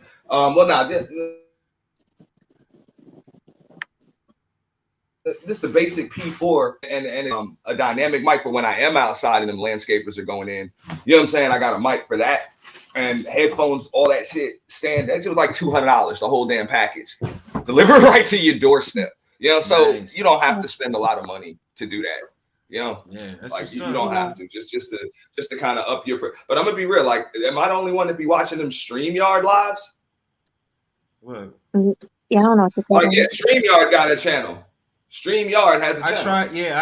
I try to, because I still want tips of growing the audience and all that other stuff and figuring out the niches and natches and the whole thing. Yeah, sometimes I watch it, but I don't watch it for a long time. Like I watch a little bit. Well, my point is this: the founders of StreamYard production level is shit. Mm-hmm. Like it's garbage. You know what I'm saying? You, Melody, me, we got better sound quality and all of that stuff. Like I hear one of them. It's the founder. This dude's probably a millionaire and shit. Like I hear all types of noise reverberating off the walls and shit. I see the other dude. He got these big ass bulky headphones and shit. I'm like, yo. Yeah, the Nick guy. Yeah, whatever. Nick guy. Yo. Yeah. I mean, don't get me wrong. Not to say these dudes ain't smart or nothing like that, but yeah, just let's just pay attention. Like, you can still put like not everybody puts that time and that work into their streams. You know what I'm saying? So there's so much more stuff that I'm learning that now. Just that's why I haven't been live. Like I've been just learning so much stuff that you can do. Most of us haven't even scratched the surface on the way that we can like raise the production quality of our shows, our live streams, our videos. Like there's so much shit that we can do pretty cheaply and inexpensively too. Right. But let me ask you a question. Anybody know how I can get out that clip from yesterday when a guy was porn bombing me? Yeah, go to your YouTube studios. Actually, how long is the video? It's like an hour or two. Oh yeah, you're good. As long as it's under 6 hours, you can just chop it out. Just go right, chop it out right in the YouTube studio. Oh, you got bombed yesterday? Yeah, some white guy came up. I'm always getting bombed. I don't know what it is. Yeah, no, she does. She gets that shit a lot. I ain't gonna lie. Like I got it a couple of times, and I ain't gonna lie. I ain't even edit that shit out. I just left it there, and I ain't even get no strike for it. I was like, yo, I don't know how to do all that. Fuck all that, man. Well, why are you not getting a strike? So it happened. How you not getting a strike and I am? All right, so Melody, I'm knocking on wood. I don't know. I don't know. Hey, it was so many days. Like last year, I was like, every morning I would get up like, how the fuck do I still have a channel? I see people losing their channels for damn near nothing, and they let me get away with this shit. Yo, that's crazy. Yo, that's crazy, bro. Because it was another person stream I was on, and then some guy that ass jerked off on a stream, and that's like nothing happened. And I said, yo, the one time somebody porno bombed my shit, YouTube was like, nah, bang, just like they hit me with the email, we terminated your channel. Da da da. I'm like, yo, that wasn't even my fault. And then this is a crazy thing, Auntie. Somebody on my stream yesterday was trying to come on there and troll and do some next shit. I said, yo, I'm not in the mood. They gave me a strike once. I'm not going back to this again. If I don't know you, get the fuck out of here, man. Yeah. Yeah, Melody, you need to put a banner. You need to put a banner. Like whatever you want, just like how Platinum does it. Whatever you put a banner, whatever it's a troll, you will be able to see them, but us we won't be able to see if they'll show their camera or do that bullshit because you'll be able to see on the StreamYard. You can see each person's camera. So if they try to show their wee or whatever, no problem. You just report them and ban them. That's it. That was the original purpose for me to put up those overlays on the perp, believe it or not. Like, people thought it was just for effect and aesthetics. Nah, it was so that motherfuckers couldn't just come up there, porn bomb me, people I didn't know, shit like that. And I could see who was back there, you know what I'm saying, before I just let them up. Yeah, and it's easy. And Melody is easy to do. You just snag random pictures and shit like that, or GIFs, like doing shit like this. Like, this is easy. I just grab this GIF from somewhere and then put the shit right in the overlay. And this will come up in case some nut tries to go ahead and do some next shit. You know what I'm saying? Yeah, but I trusted it because he cammed up for me and everything in the back. He's like, look like a regular dude. Trust nobody. But that's what I'm saying. You can't trust nobody. But that same thing that happened to me yesterday. Guy was like, oh, well, you know, he cammed up and everything. I said, do you know about the Brownstone Powwow? He said, and then, you know, well, it was easier. Because, you know, I asked him the questions. I said, how do you know about the Brownstone Powwow? Oh, a friend told me from Discord, I said, who's your friend? Oh, I don't know his name. Cut. There you go. And plus, I had the overlay on the whole entire time. So if you tried anything, I was like, bro, you can't try it over here because I'm not tolerating that. You know what I'm saying? Mm-hmm. So it's all about, like, and look, that's why, Melody, I could tell that he was dead ass a troll. I could just tell by the avatar. I can tell by the name. You know what I'm saying? I'm just, I guess, just tell, man. Yeah, wasn't his name like LGBTQ plus something? His name was. The avatar just looked weird. You have to understand, a lot of people was it the white boy you was roasting up last time you on live stream and you told him say I fuck on black people issues? And he got salty. He ran over and told somebody about your channel. Oh, me? Yeah, remember you was 1-on-1. Oh, you talking about that Brian dude? Yeah. Nah. He's a bitch anyway. Nah, that Brian's a bitch ass motherfucker, man. Well, you guys feeling racism in the chat, but that's what I'm saying. It's like, but this is the thing. He's my troll food, right? Brian is like this sick, sad little boy. You know, he's like bald and whatever, and look like a hillbilly. You know what I'm saying? He look like one of those characters, the little pedestrians from Grand Theft Auto San Andreas. Nah, it wasn't him.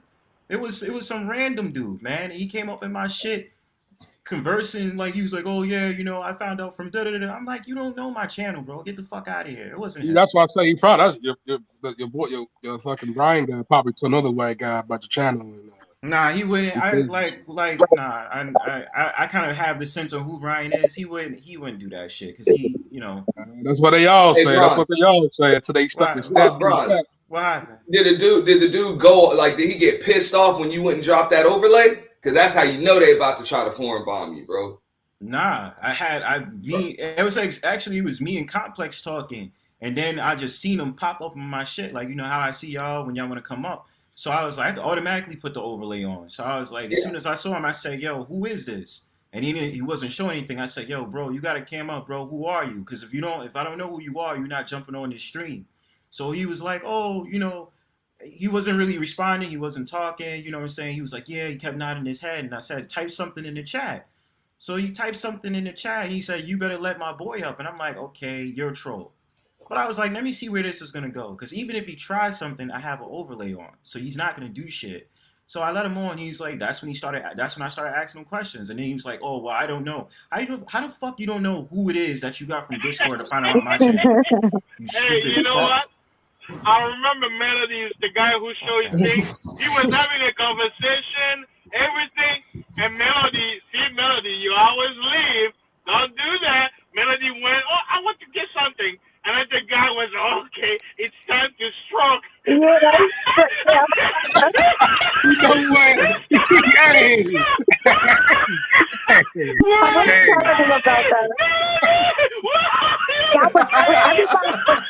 What the fuck, man? Fasting done went full hyena in this bitch.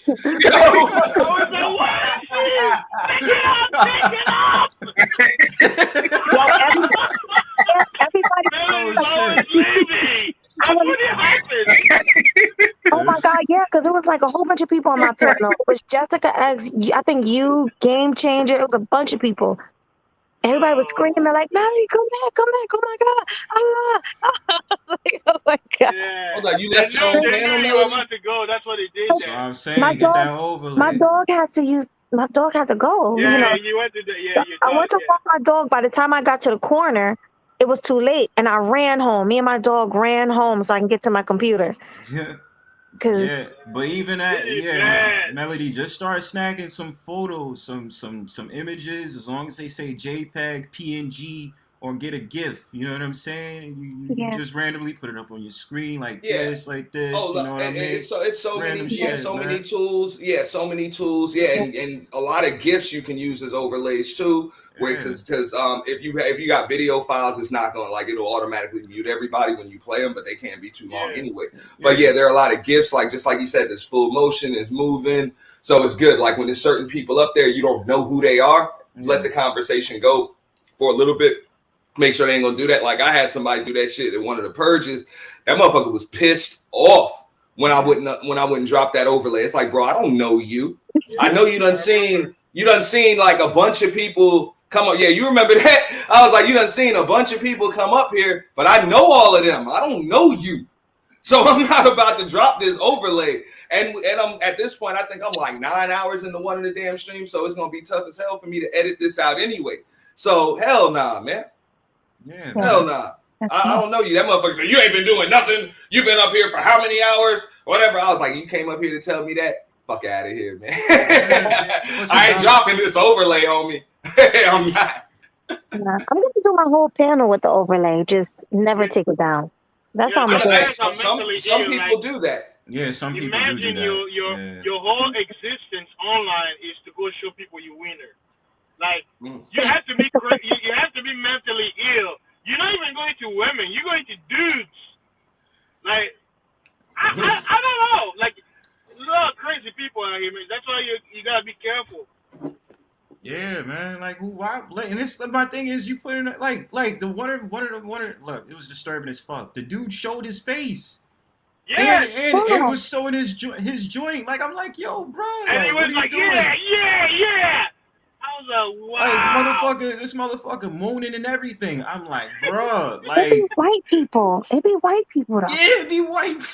What's up, that white boy? Melody, that's Isso. That's Edom. Edom, Esau for real. God damn, man. As we say in the Hotep community, a cave beast. No. Damn Neanderthals, man. Neanderthals. But they don't like black people. That's why they do it. They come to black YouTube and show their wieners. Yeah, the racist one. Yeah, the racist. Yeah. They don't really. It ain't our fault. Listen, it ain't our fault. Your fucking wife like black dick. Goddamn. You should never fucking got with the bitch.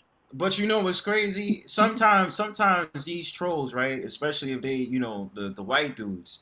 The thing about these white dudes is sometimes they don't even try to do all that graphic shit. They try to troll by having a conversation with you and then drop some random shit and then do all this random stuff. Like they'll sit and talk on your panel for 30 minutes, an hour, and all this other stuff. And you thinking, okay, they're getting along. And then all of a sudden they just doing some weirdo shit and then come to find out like there's different tactics to how these trolls roll, man. And we do all this wrong.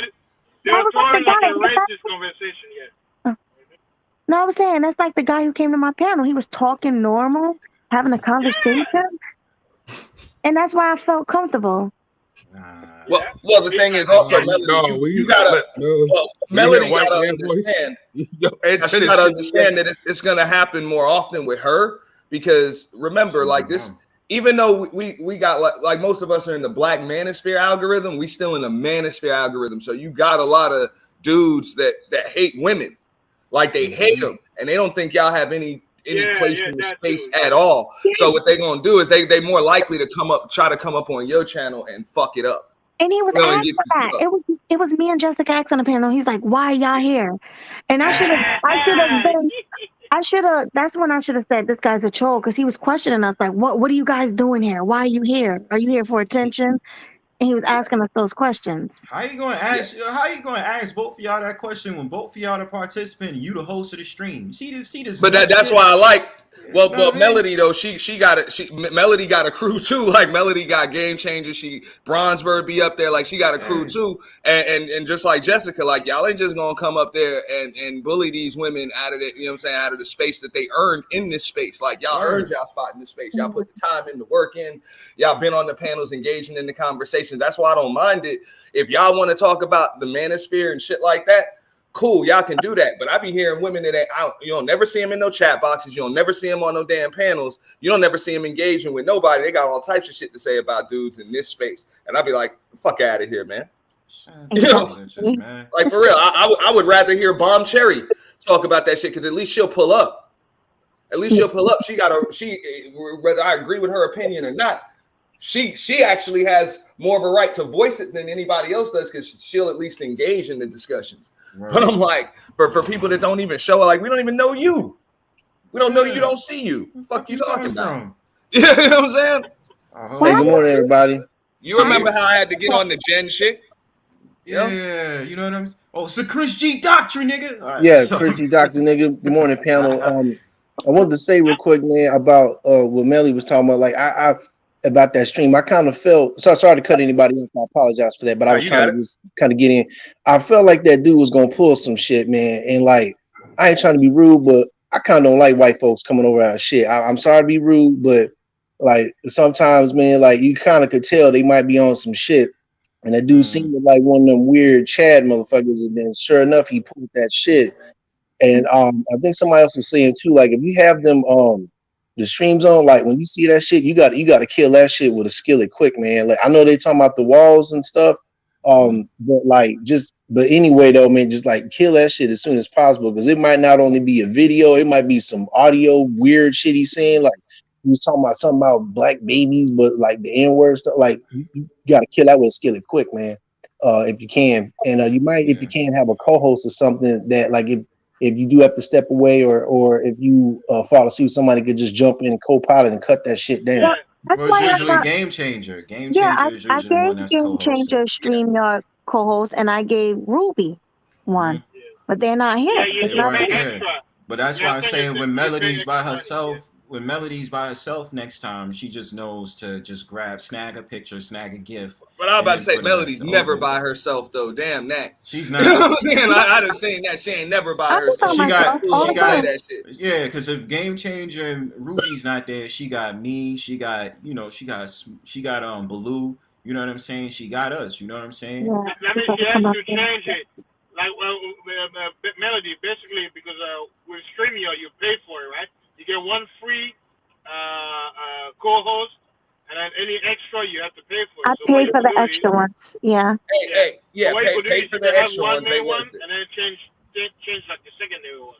Yeah, well, I have them. I have to check it out. I'm gonna give some people. I'll give Bronzebird one, and I'll give someone else one too. Yeah, and also, you got to pay for it, but also, there's a certain level of access too that you can give certain people. So you might, like, I'm just using this example, you might want to just give maybe Game Changer or Jessica or whoever you really close with admin privileges. I give 5. I already paid for it. I have 5 of them. Only 2 people have, so I got 3 more. Yeah, but I'm saying there's co-host, there's co-host, and then there's admin. So, you know, the admin can actually start and end your lives. You know what I'm saying? They can go into your StreamYard at any time, stuff like that. The co-host by itself can't do all that. You know what I'm saying? I think all they can do is just bring people up and drop people down. I think that's all they can do. Yeah. So wait, hold on. So we're talking about white people coming in the space. So did you guys ever give your take on Pearly? Rabbit hole. Hold on. This reminds me of when you got peeps like Celine, you got Samantha P, you got Wesley, and then you had that dude Savage Red Recovery for a while. It was just reminding me of that shit. They're all dudes. Those are all dudes you just said, I believe. Call me crazy. I believe they're all dudes. Celine too? Celine all dudes. I follow her on IG. It's a woman. Okay, never mind then. Never mind. Celine, Take it back. I seen Stand Celine correct. channel. And Samantha P. Yeah, she got a whole family, man. Yeah. I mean, remember we have a lot of audience. I stand corrected. It's okay, Auntie. It's all right, bro. It's all right. I got my disclaimer. Pearlie's like 6'5". Yeah, she looked like an NBA, Yeah, no, she's like NBA player. The best comparison if y'all watch women's basketball, what's her name? Brianna Stewart. They're playing Seattle. Look just like her. The Exactly one in like Russia is a man. The one that got arrested in Russia, that's a drag. That's not a woman. I mean, bro, that chick like 7 feet tall, bro. That chick like 7 feet tall, bro. Straight up. Look at the hands. Straight up, bro. Look at the neck. Look at the wide shoulder. Look under the neck. This shit get a dunk every game. This shit get a dunk every game. But now, as far as just Pearly goes, I personally didn't have a look. That chick made her bones in the entire manosphere. So, you know what I'm saying? As far as white chicks coming in saying like red pill talking points, that's not new. Yeah, maybe coming into this, you know what I'm saying, the subsector, which is the black manosphere, that's kind of something new. But I think the only reason why she got pushed up in this algorithm is because people pushed her up. She didn't come around here really just like coming in nobody. She admitted Kevin Samuel. She learned everything from Kevin Samuel. She admitted. Yeah, well, she paid for a consult. Yeah, she paid, she paid for courses. She paid for courses too. So my thing is, I don't give a fuck that she's a white girl. You feel what I'm saying? Like my whole entire thing is, if you put in the work, you put in the time and energy. That's universal law. It should be rewarded back to you. You know what I'm saying? You do what you do. That's and facts. my only That's thing, the universe. Yeah, that's a universe. So I ain't going to shit on that. You invested $30,000 into your craft, wanted to build a studio, and employed who you employed. So I don't see the problem. I don't knock her for that. How do you know you didn't sacrifice 20 chickens in the backyard? Oh my God, man! This thing fasting is wild. Fasting, bro. I'm telling you, guess what? Edom, he's the master of witchcraft. That's all they ever known. Black magic and all that other stuff. I'm telling you, I know a lot of. It could be. Listen, it could be. I mean, because you have YouTube content creators that's in that craft. So I mean, it could be. But just the story that's given to us at the surface as we know. I don't see a problem. You know what I'm saying? No, here's the way I saw it. Just for those people who know witchcraft, there's a witchcraft for popularity. Basically, it's like a spell where what I'll do is whatever you do, you attract people.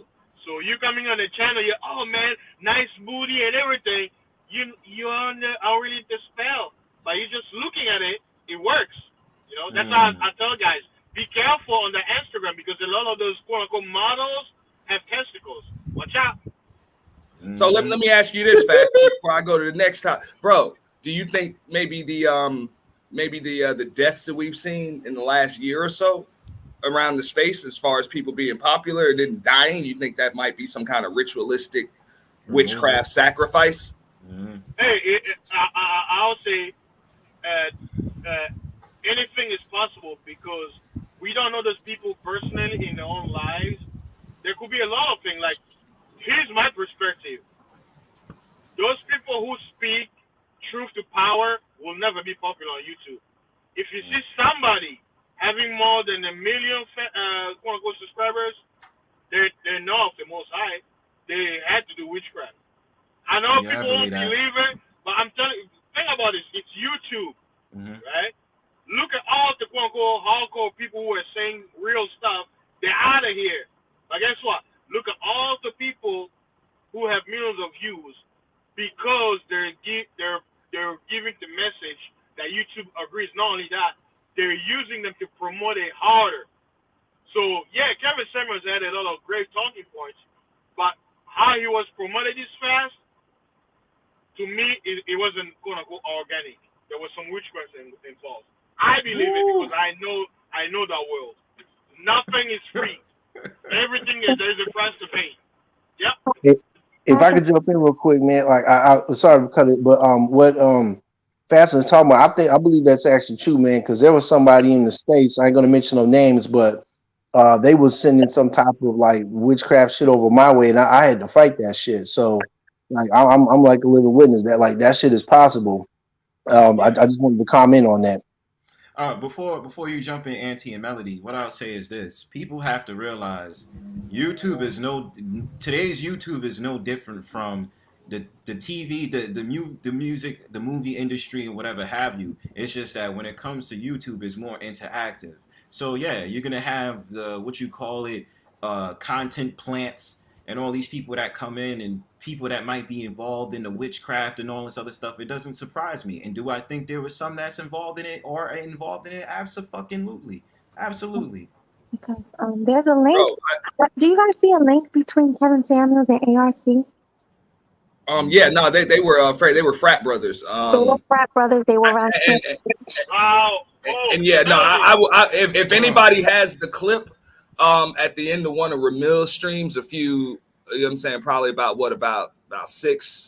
9 months ago or something like that, ARC came up there and pretty much said, then both he and Kevin Samuels were still alive, pretty much said, hey man, motherfucker, you got an enemy for life, motherfucker.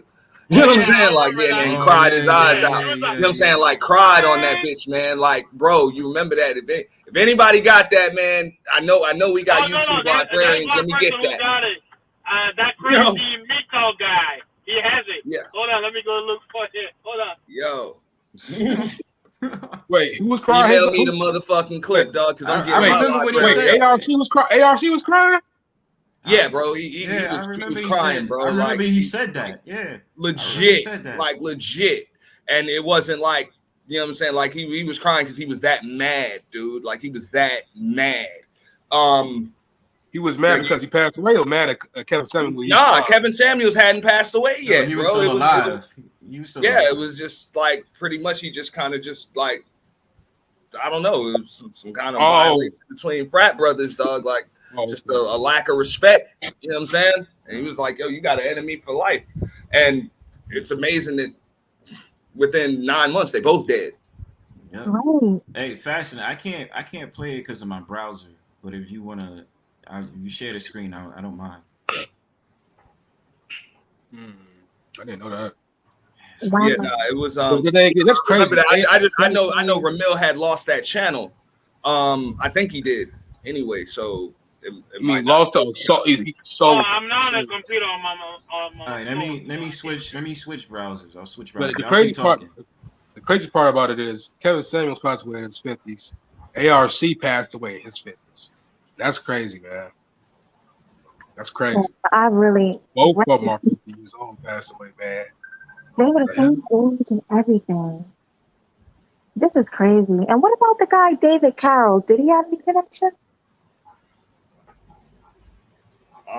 That's a good question with David Carroll. As far as connections, I don't know. I know I do know ARC wasn't in good health. I know David Carroll used to always talk about how his doctor would say, you gotta put them cigars down. You gotta put them cigars down. He was like, he ain't putting them down. And then you know, rest in peace. But and of course Kevin had, you know, I think he was diagnosed with, he was a cancer survivor. He had, you know, he had colon cancer and he survived, but I guess he wasn't in the best health either. With some he took other, the jab. Remember, he took the jab. Kevin Samuels did take the jab. Yo, Fast. He talked about on his Yeah, he did. Yeah, he did. I remember that. Yo, Fasting, send me the link again, bro. I just went on a different. The link is in the back chat. No, I know it. He just sent it again. Oh, okay. When I moved to the other browser, it doesn't show. Because I got the clip up here, but I'm on my laptop at the moment. I can't stand Google Chrome, man. I fucking hate this shit. They play all. Bro, I live off of Google Chrome. Damn. I don't know what it is with my shit. Like, it just acts weird, bro. All right, hold on. Hold up, y'all. I got y'all right now. Share the screen. Got y'all.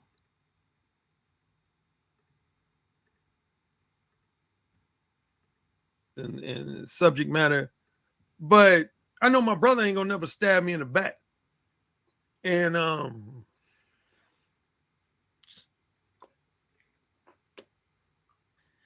damn, you did it again, man. Man, I ain't even trying to do that, man. You know, I guess I'm just an old emotional motherfucker, man. But I mean, at the end of the day, though, you from Gary. My people who stayed in Gary, you know what I'm saying? I'm, you know, that's where my family's from, you know, Chicago area, you know what I mean? And I wouldn't be surprised if we intertwine in some way. So it's just like, look. Yeah, before today, man, I had disagreements with Kevin. I've criticized him even harshly. But I always try to be fair and balanced, man. And again, even before you did this live stream, man, I thought he just forgot to mention my name, man. But when people fuck with me at my soul, man, it fucks with my dark side, man. My dark side wants to come out, man. And I try to keep it under check, man, but I want to fuck this nigga up now, man. This shit is fucked up, man. And ain't no excuse for this shit. None. Ain't no defense for this shit. If he hadn't said that open commentary, then you could have defended that nigga and just simply said, oh, he forgot. He given Alan a shout out before. He forgot. But this nigga, man, this nigga supposed to be my frat brother, and he gonna say fuck ARC like that? Dude, nigga Kevin Samuels, you got a sworn enemy for life. Unless you come with a major contrite apology, you a sworn enemy of mine for life, motherfucker. You a sworn enemy of mine for fucking life. God damn you are. Fuck you. Fuck you and yours. Go disrespect me? Nigga, I made you, motherfucker. I made you. You wasn't shit. You wasn't shit in this space. You was a motherfucking cologne expert and clothing expert. You wasn't shit. You didn't have shit going for you. And like Angry Man said, you went around ripping off everybody else's talking points, and now you somebody. You think you somebody that you could dick a motherfucker like me? Nigga, fuck you and yours. And I'm well connected, motherfucker. Believe that shit. And I'll leave it at that. I ain't gonna say no more. I'm a well connected motherfucker. So kiss my ass, motherfucker. Love to you. Always for life, Ramil. I'm out. Appreciate it, man. Shout out to ARC. Yeah, bro. I remember that shit. I remember that shit when it happened, bro. I was like, yo, what the fuck, bro? Yo, that was some ill shit, man. Damn, yo. Oh, I remember when I was watching that shit. I was like, yo, that nigga's pissed. Like, he's pissed. Oh, shit. Yo. Oh, man. Yeah, I've never seen What's going on, Mahoghany? What's up, Mahoghany? Hi, y'all. Good morning to everybody. I actually came up morning. here.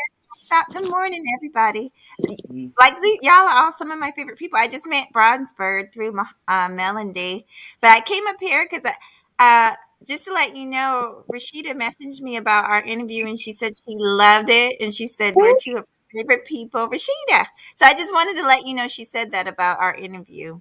But yeah, ARC, I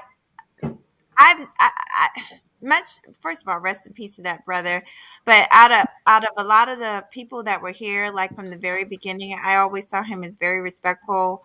And it's just sad because he had just gotten married and had a baby and everything. So it really did, like, it literally hurt me. And I don't even know the brother. I just seen him here and there, you know. Yeah. Yeah. But anyway, I just really popped up to say hello because I'm actually needing to kind of get up and get around. I'll listen for a little while though. Thank you. Always have to Mahoghany get the whole floor, man. Don't nobody talk but she talking. What's up, Stop it. Hey, what's up? Yeah, I've been beefing. I've been over there beefing with the Roger Report crew. Really? Watch that. What happened? Man, no, I tuned in at 1 p.m. yesterday. I was like, where's she at? Where's she at? Oh, so I came up there exactly 1 p.m. I'm gonna make it real quick because y'all got an awesome thing going and I don't want to interrupt it. No. Show your No, story.